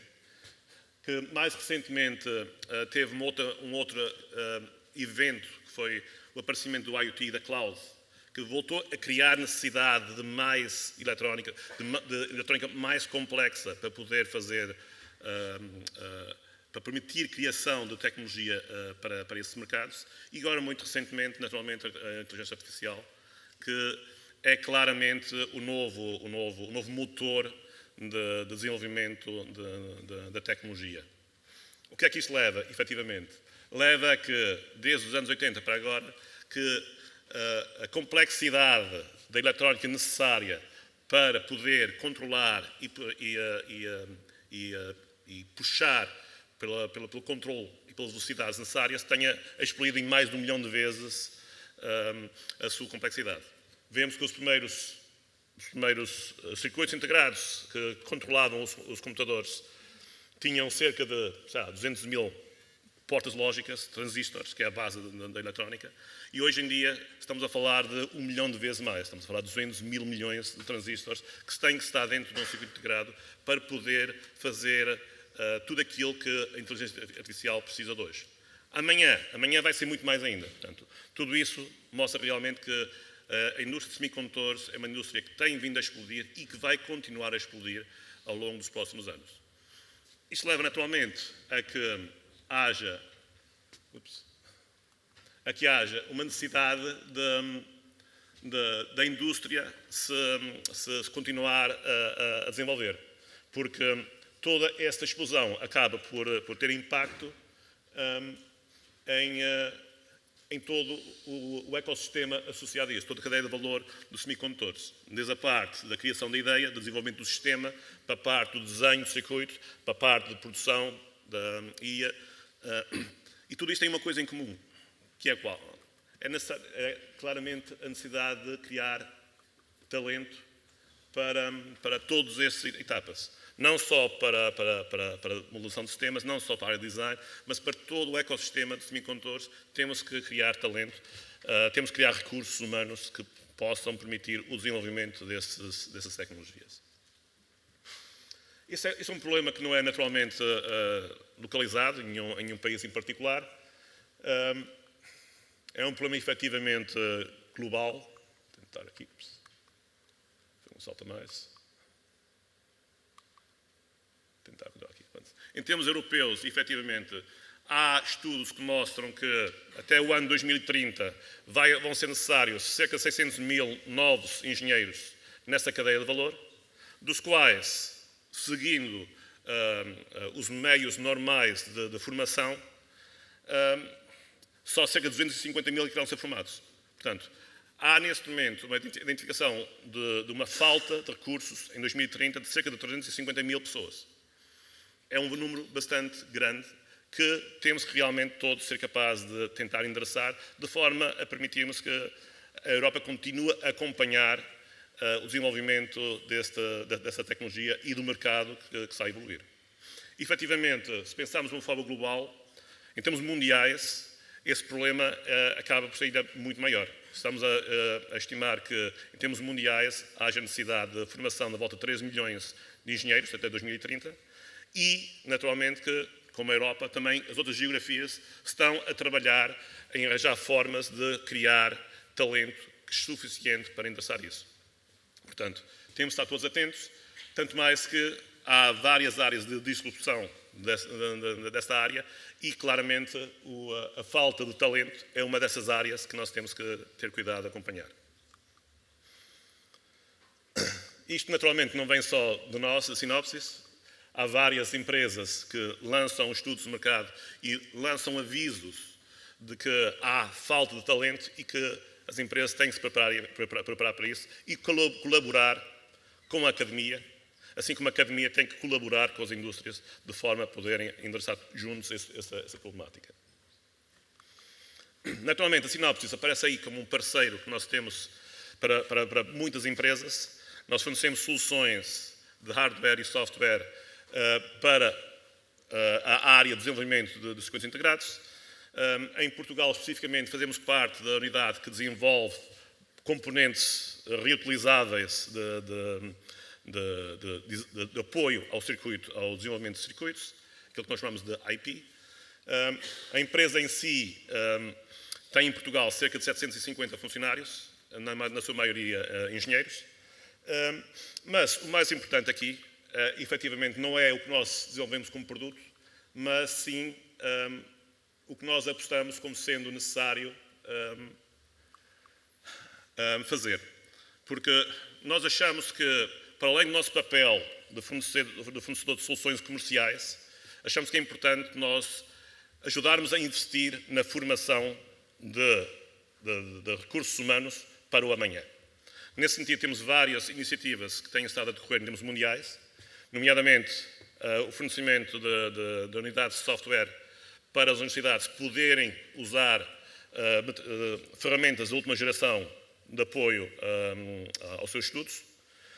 Temos parcerias na área de educação, na forma de material educativo que podemos dar às universidades, de forma a elas poderem, mais uma vez, atualizar e aumentar o seu portfólio de cursos. Temos programas de embaixadores académicos, de forma a apoiarmos os alunos a poderem desenvolver-se e a conhecer melhor o que é esse meio. E depois também temos parcerias na área de investigação, em que apoiamos investigadores que acabam por se destacar nessas áreas e que, de alguma forma, precisam de uma componente, uma ligação à indústria para poderem avançar. Como podem ver, estamos em todos os continentes, inclusive em Portugal.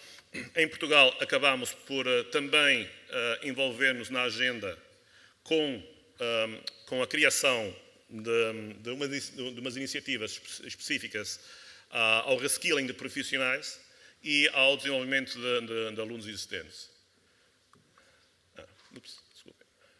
Portanto, nós acabamos por criar uma academia de microeletrónica na qual damos formação nas áreas iniciais, introdutórias e com casos práticos que permitam aos alunos entender como usar os seus conhecimentos de eletrónica, que podem não ser muito vastos, e poderem entender se realmente querem seguir por esses caminhos.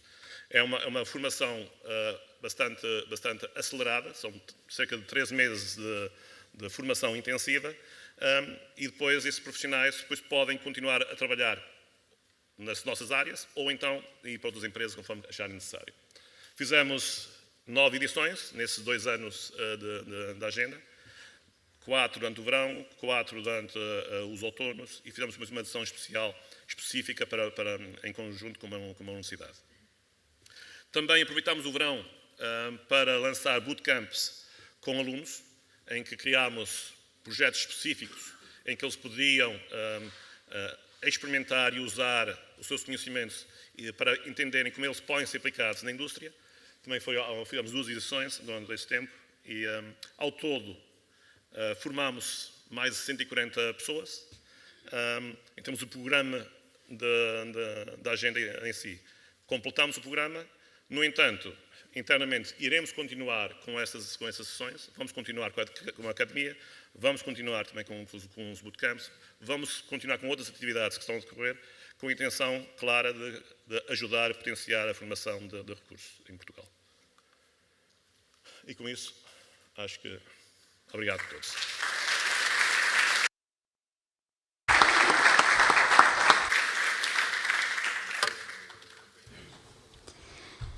Para abordar o tema Sensor and Component Fabrication and Integration, Monolithic and Hybrid Architectures, Paulo Freitas.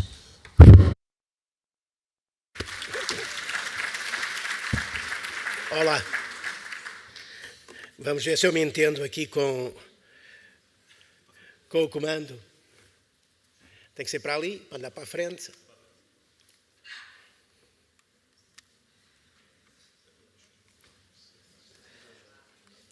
É este, pronto. É que um treme e outro mexe. Bem, eu começo aqui com um slide. Não, portanto, eu comecei a trabalhar nesta área da microeletrónica em 82, na altura do meu doutoramento. Alguns de vocês, se calhar, não eram nascidos, não é? Portanto, e vim para Portugal em 87 e, na altura, fui pescado, não é, no campus da CMU pelo Luís Vidigal, que era um professor do técnico, que fazia desenho de circuito integrado com uma equipe, não é? E veio-me perguntar: porquê é que não vens? Porquê é que não vens trabalhar connosco para Lisboa? Eu era do Porto, não é? Portanto, queria regressar para o Porto. Acabei por ir para Lisboa, fui direto para o INESC, nem sequer fui para o técnico, não é? Passado 1 ano e meio, lá entrei no técnico, não é? Mas fiquei sempre a trabalhar no INESC. E a primeira salinha que me deram no INESC era uma despensa com uma máquina de lavar, com um grupinho de engenheiros a automatizar a máquina de lavar. Depois deram-me aqui uma secretária: olha, senta-te aí e faz as tuas coisas, não é? Isto foi assim que se começou. Portanto, ao longo dos anos, não é? Portanto, o INESC foi crescendo. Eu gosto de mostrar isto, que isto é o roadmap tecnológico da instituição. Portanto, passado cerca de 6, 7 anos, nós conseguimos criar a primeira sala limpa com capacidades reais de microeletrónica em Portugal, onde estávamos a fazer, portanto, um processo de dupla metalização em cima, portanto, de uma floresta de transistores, a tecnologia, portanto, de 1.2 microns, não é? Já em bolachas de 6 polegadas. Eu creio que nós éramos o único laboratório da Europa, fora das companhias, com bolachas de 6 polegadas, portanto, 150 milímetros de diâmetro, não é? E foi aqui que aprendemos, ou que eu aprendi o processo. Foi um processo que foi transferido do IMEC, não é? Portanto, aprendemos o processo todo, portanto, para fazer, portanto, metalização, fazer, portanto, as oxidações, fazer as litografias, fazer o teste, não é? Tudo isto, não é?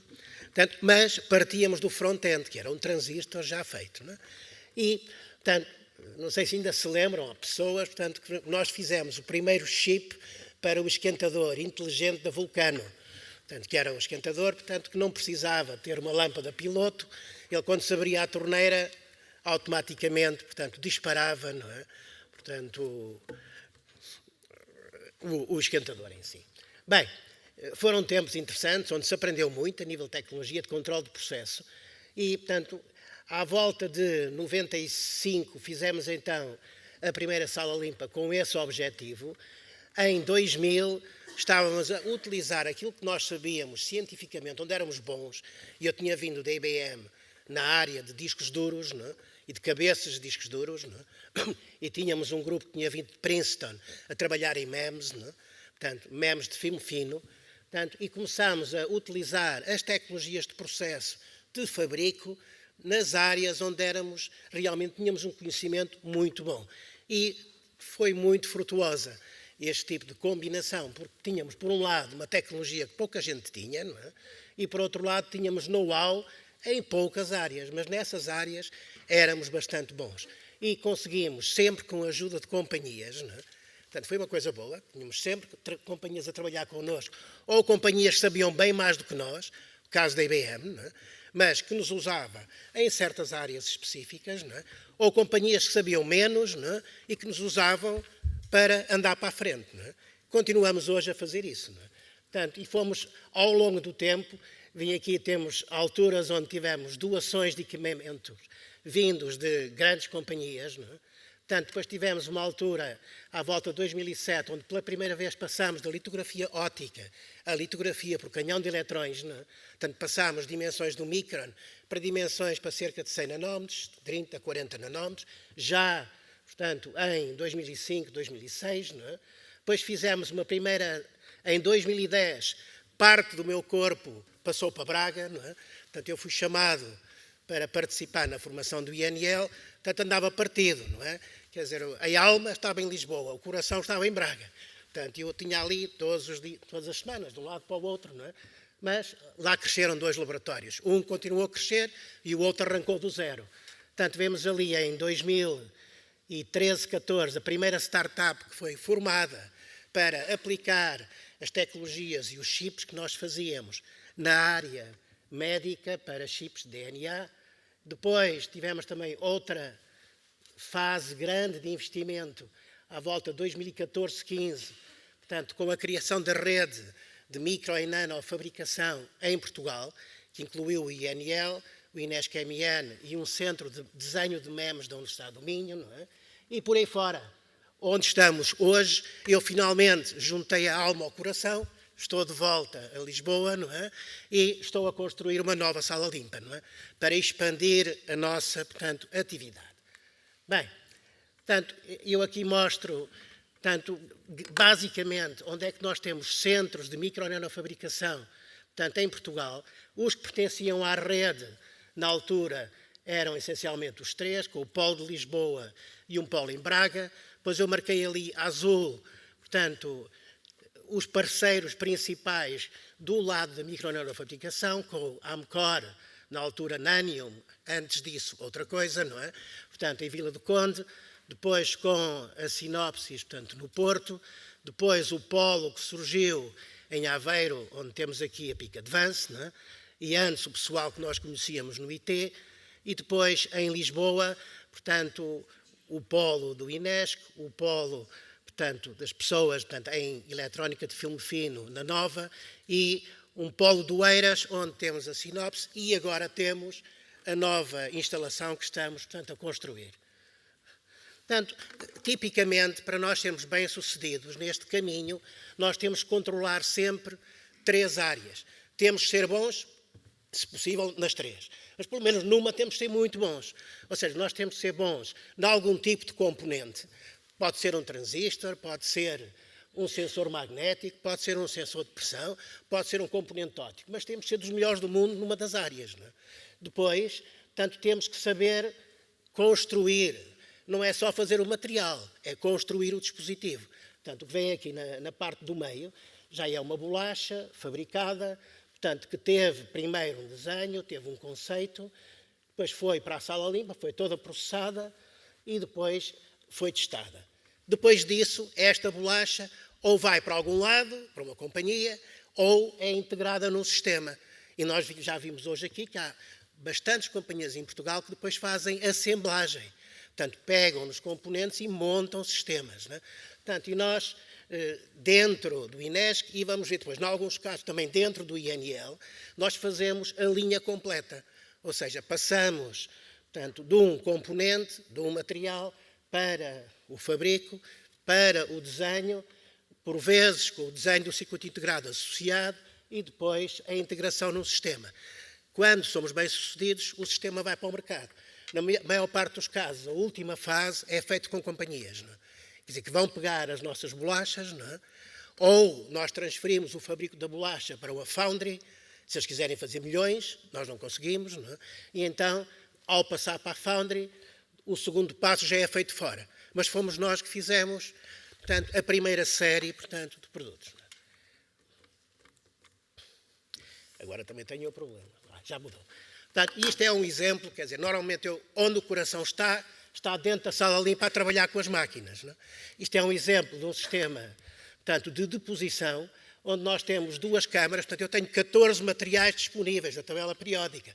Isto é uma maravilha. Nós somos tipo uns mágicos. Vamos para lá, pensamos, carrego nos botões e depois vejo os plasmas bonitos e passado uma hora sai a bolacha com aqueles materiais depositados. Não é assim tão fácil, mas isto dá um prazer brutal. Não é? Só não é bom quando uma pessoa chega à máquina e a máquina tem lá uma luz vermelha em algum lado.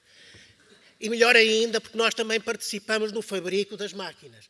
Quer dizer, nós trabalhamos com algumas destas companhias que fazem as máquinas para a indústria. Portanto, eu creio que 3 das máquinas que nós temos, das maiores, foram o que se chamam Beta System.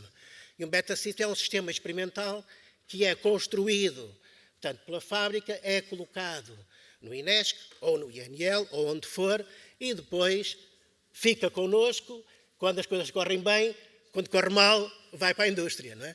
Por acaso, no nosso caso até correu bastante bem, temos 3 destes que estão connosco. Não é? Portanto, isto aqui, digamos, é onde se faz os materiais e nós fazemos heteroestruturas magnéticas com controle a nível atómico, não é? Em bolachas de 200 milímetros. Não é? E podemos fazer isto diretamente numa bolacha sem nada ou em cima de CMOS. E é por isso que eu disse no título que fazíamos ou integração monolítica, quando eu fabrico os componentes em cima de CMOS, ou integração híbrida. Integração híbrida é quando eu tenho um ASIC separado, tenho um sensor analógico e junto os dois. Da maneira onde, por exemplo, a Amcor é muito boa, portanto, fazer esta assemblagem de componentes. Pronto, portanto, estão a ver como é que as coisas começam a jogar todas. Portanto, para isso precisavam da sala limpa, tivemos sorte. Portanto, tive sorte de ter uma sala limpa disponível no INESC, outra sala limpa disponível no INL e agora uma terceira que estamos a construir para poder expandir e separar a atividade mais académica da atividade de transferência de tecnologia e de produção para companhias. Portanto, é por isso que nós estamos a separar. Porque estamos a ter uma grande dificuldade em continuar a ter dezenas de alunos a trabalhar na sala limpa e, ao mesmo tempo, manter o controle de qualidade necessário para uma produção para uma companhia. Portanto, a área de desenho era uma área que nós não tínhamos e que eu não sabia. Agora, eu fui parar a uma instituição estranha, que era o INESC, que tinha 9 andares. Eu estava no primeiro andar com uma sala limpa no fundo, eu era o único físico na instituição. Os outros 700 ou 800 eram tudo engenheiros eletrotécnicos. Não é? Hoje, talvez 600 sejam informáticos, não é? 100 eletrotécnicos, não é? E depois, uns 50 físicos. Já não está mal. Está um bocado mais balanceado. Não é? Mas, portanto, tive sorte, porque esta parte de desenho de circuitos existia no terceiro andar. Portanto, foi fácil nós começarmos a juntar aos nossos protótipos os ASICs, né? Ou o desenho do circuito que fazia a interface analógica ou digital. E Portugal é bom nesta área de desenho de circuito analógico. Quando nós construímos a nossa sala limpa, estava o Epifânio da Franca também a construir a Chip Idea, não é? Portanto, em sítios muito próximos. Não é? Ele estava em Oeiras, nós estávamos, portanto, ao pé do técnico. Não é? Portanto, foi fácil haver ali uma conjugação de interesses e mesmo que não houvesse, as pessoas falavam umas com as outras. Não é? Portanto, hoje às tantas é mais difícil. Nós agora temos estas pessoas de desenho dentro do próprio MN, porque grande parte delas desapareceu, fugiu para outros lados. Não é? Mas, felizmente, portanto, que isto existe e é muito valioso. Portanto, termos a capacidade de juntar o desenho de circuito Este é que eu não percebo porque é que ele volta para trás. Não é? Eu estava a mostrar ali um sistema que nós fabricamos. De facto, fizemos 2 destes. Fizemos um no INL e um no INESC. Isto é uma câmara magnética, mas é integrada monoliticamente. Portanto, temos a bolacha CMOS, portanto, que tem o controlador, portanto, de um array de sensores. Isto são sensores que podem ser ou digitais ou analógicos, ou seja, são lineares ou são binários, 0 e 1, e constroem uma imagem magnética com uma dada resolução. Novamente aqui, este é um exemplo de integração monolítica, e eu lembro que os eletrotécnicos que queriam trabalhar connosco nisto não percebiam nada da física. Então nós tivemos que fazer o desenho em Verilog para explicar aos engenheiros eletrotécnicos como é que o dispositivo funcionava. Não é? Portanto, há vários níveis de simulação e de modelação que são necessários. Há modelação física, depois há uma modelação a nível de front-end, de alto nível, que só diz basicamente como é que o dispositivo funciona, e depois ali no meio há uma série de pacotes, não é, que têm que ser integrados nos modelos normais de simulação dos eletrotécnicos. Não é? Portanto, tudo isto existe, e não somos só nós, somos nós e várias pessoas como nós, pelo mundo fora, que desenham estes sistemas para novas tecnologias que têm vindo a ser desenvolvidas. Senão depois isto não entra no mercado. Portanto, a parte de treino de pessoal já foi focada aqui pelo Célio, na sinopse. Isto é algo onde, felizmente, nós temos sorte, porque temos um acesso fácil, digamos, a alunos bons de engenharia. Portanto, e temos tentado, ao longo dos anos, eu diria que por ano são treinados para aí 100, portanto, e nós não os tiramos dos cursos. Eles continuam nos cursos onde estão, física, eletrotecnia, biomédica, etc., mas têm módulos de treino em sala limpa, módulos de treino agora em desenho de circuito, não é? Portanto, e ficam pessoas que têm uma formação forte de 3 anos em engenharia, com depois alguns conhecimentos, que depois quem fica a trabalhar connosco ganha muitos conhecimentos nestas áreas. Portanto, só para terminar agora, portanto, só com alguns exemplos, não é? Portanto, diretos de aplicação. Portanto, uma área onde estamos a ter bastante sucesso no mundo é a área dos encoders. Encoders são descodificadores de posição, por exemplo, lineares, angulares, e são utilizados em tudo o que é indústria, onde a pessoa precisa de ter um movimento controlado. Portanto, por exemplo, nos principais sistemas de litografia que são utilizados para fazer, portanto, os chips, não é? Portanto, podem imaginar que nós temos que fazer chips, portanto, com dimensões hoje abaixo de 7, 8 nanómetros. Os principais encoders, não é, são feitos por uma companhia, nós trabalhamos com essa companhia, não sei como é que nos descobriu, mas lá descobriu. Portanto, são muito utilizados no mercado automóvel, encoders angulares, portanto, para medir posições absolutas, não é, mesmo quando não há alimentação. Portanto, como é que se faz? Não é? Bem, isto é um mundo, não é, extremamente interessante. E outra área, também com um volume de investigação e de produção brutal, são sensores de corrente. Não é? Sensores de corrente, como podem imaginar, com o automóvel elétrico, têm tido, portanto, e com tudo o que é eletrificação na indústria, não é? Que é um tema velho. Quer dizer, eu lembro de ler os livros quando estava na primeira classe ou segunda classe, lá havia um motorzinho elétrico, etc. Não é? Portanto, e se calhar o motor elétrico até veio antes do motor a combustão.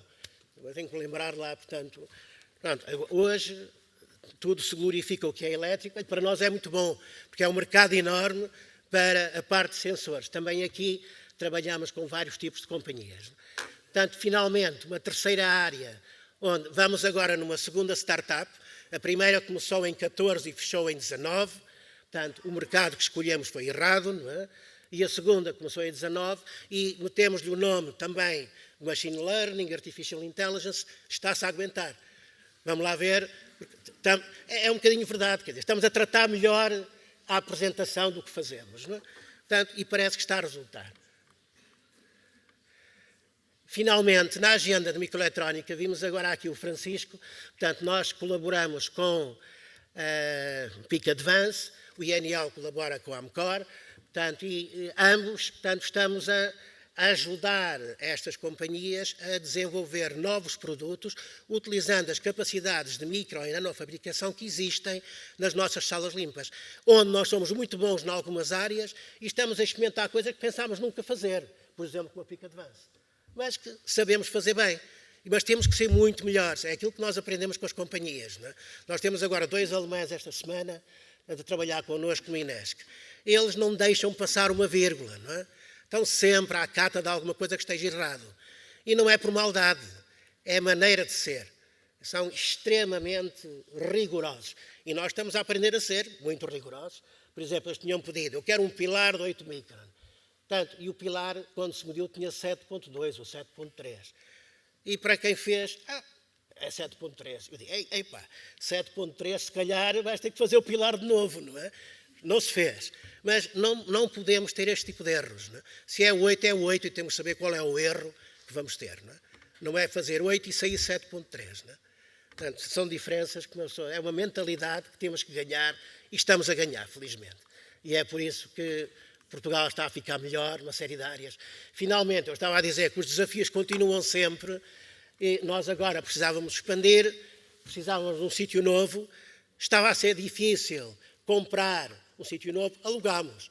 Pronto, pegámos um edifício, alugámos o edifício por 8 anos, estamos a montar deste edifício no Tagus Park, isto é próximo da Sinopsis do Eiras, não é? Portanto, é próximo do técnico no Tagus Park. Temos um edifício nosso agora, onde estamos a pôr parte do centro de transferência, financiado pela ANI, portanto, e já estamos a colocar, estive a colocar cadeiras ontem, não é? Portanto, a pessoa tem que fazer tudo, não é? Portanto, e eu espero que a partir de janeiro ter, pelo menos, a sala amarela da sala limpa já funcional. Portanto, isto vai ser uma corrida contra o tempo. Mas tem que ser porque tenho que separar a parte mais de transferência tecnológica de empresas da parte mais académica. Isto é um bom ambiente, é um ótimo sítio, muito ventoso e com muita luz. Não é? Portanto, eu espero também poder convidar alguns de vocês, não é, para verem isto a funcionar. Eu não lhes chamo inauguração, que eu não gosto de inaugurações, não é? Mas quando isto estiver a funcionar, mais 6 meses, 8 meses, serão muito bem-vindos. Não é? E vamos ter pessoal em treino, na parte de circuito integrado, aqui, portanto, perto de vocês. Não é? Muito obrigado pela vossa atenção.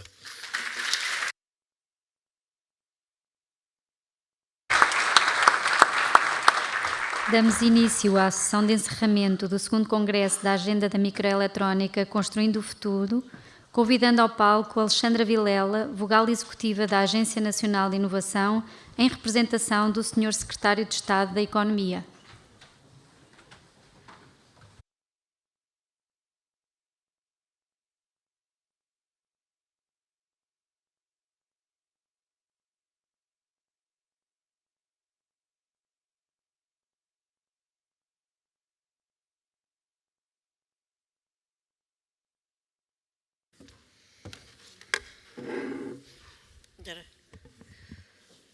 Muito bom dia a todos. Tenho uma enorme vantagem, não tenho slides e, portanto, meio caminho andado para correr um bocadinho melhor, pelo menos do ponto de vista da apresentação.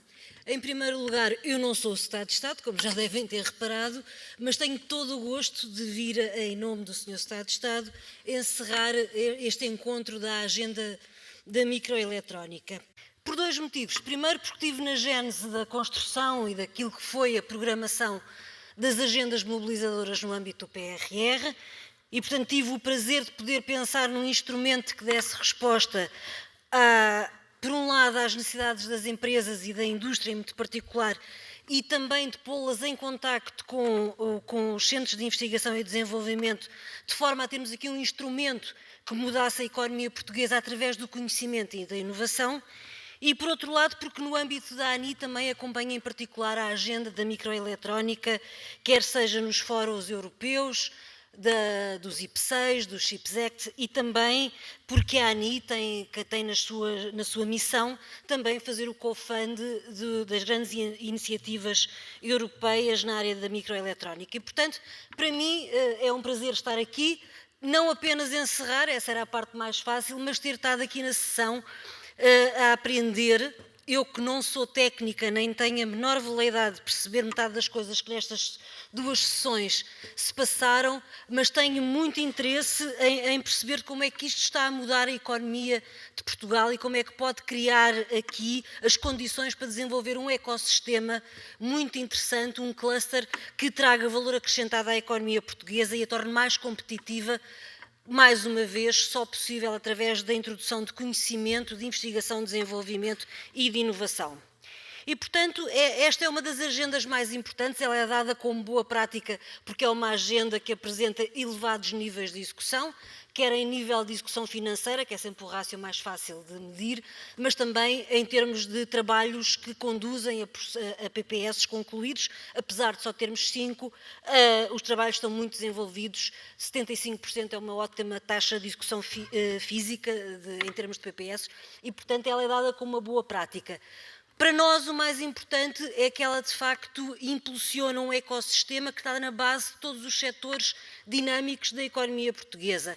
Qualquer setor de atividade industrial precisa destas tecnologias, de microprocessadores e, portanto, ela é quase um enabler das condições da nossa indústria poder se desenvolver e tornar Portugal uma economia mais competitiva, como já referi.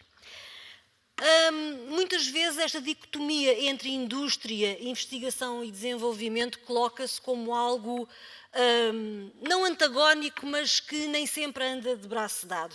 Muitas vezes as empresas dizem que não querem ID, querem condições de poderem aceder a investimentos produtivos que as tornem mais competitivas, com maior escala, maior capacidade produtiva, mas, de facto, hoje em dia nós sabemos que sem investigação e desenvolvimento não é possível trazer para as nossas empresas a capacidade produtiva que elas precisam. E, portanto, ter aqui uma agenda que combina na perfeição estas 2 dimensões, a capacidade de desenvolver através de pesquisa fundamental até àquilo que chamamos de investigação mais aplicada e que depois serve os tomadores da tecnologia com grandes empresas e que trazem atrás dela um ecossistema de PMEs, é de facto aquilo que nos parece, e a mim em particular, parece-me ser o instrumento mais interessante e mais completo.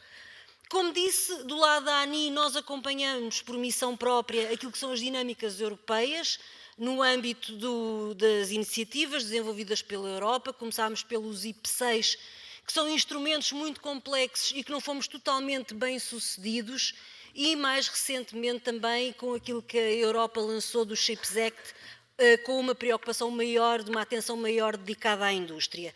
Aqui já conseguimos ter maior intervenção e maior capacidade de introduzir entidades portuguesas nas grandes iniciativas europeias, mas a ANI, como o Afonso hoje de manhã teve a oportunidade de mostrar, é uma casa aberta para todos os stakeholders que queiram participar nestas dinâmicas europeias e, portanto, qualquer dúvida, qualquer informação nestas grandes iniciativas europeias, quer no âmbito do Horizonte Europa, quer no âmbito do DEP, do Digital Europe, que é um instrumento também muito dedicado às áreas da digitalização. A ANI tem sempre informação atualizada, pode promover interações entre outros países da União Europeia e países associados e, portanto, é a nossa função e é aquilo que nós gostamos de fazer, é pôr-nos ao serviço da comunidade e do ecossistema.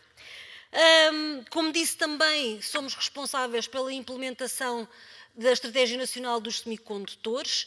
Temos recursos que não são muito volumosos, mas podem fazer a diferença naquilo que são as necessidades de assegurar o co-fund a nível nacional destas iniciativas lançadas pela União Europeia e, portanto, contem com a presença da ANI, também a nível de gestão dos incentivos nacionais à investigação, desenvolvimento e inovação, nomeadamente no Portugal 2030, e, portanto, somos uma casa por vocação e por prazer que nos situamos no meio, eu costumo dizer no meio está a virtude e no meio está a ANI, entre a FCT, que é uma agência dedicada à investigação fundamental, e o IAP-MEI, que serve as empresas. A ANI está no meio a tentar fazer estas pontes e construir um ecossistema que torne, de facto, a nossa economia mais desenvolvida, mas sempre com base em investigação, desenvolvimento e inovação e, portanto, qualquer dúvida é contactar. Tem aqui a cara do Afonso.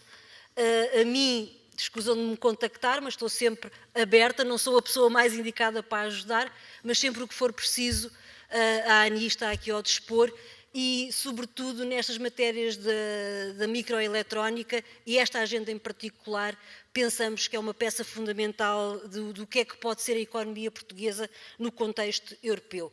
Temos uma das maiores produtoras de packaging, se não a maior da Europa, pelo menos é o que os números nos dizem. Temos aqui oportunidades, temos centros de investigação dos mais dinâmicos também da Europa, como é o caso do INL, e, portanto, temos todas as condições para, em conjunto, fazermos da nossa economia aquilo que pode fixar os nossos jovens, não esquecer a componente de formação, mas eles só ficarão se tiverem bons salários, e os bons salários só se conseguem com a competitividade e a produtividade das empresas. Ela também, por seu turno, só se consegue com produtos baseados em inovação. Portanto, isto é um círculo virtuoso, não vicioso, mas é um círculo virtuoso que temos que todos trabalhar em conjunto para fazer o tal ecossistema forte e que a microeletrónica seja um bom exemplo, não apenas de boas taxas de execução, mas na construção conjunta de um ecossistema muito vibrante e dinâmico que sirva a todos os stakeholders e todos os que a ele pertencem. Muito obrigada e continuação de muito bom trabalho para todos.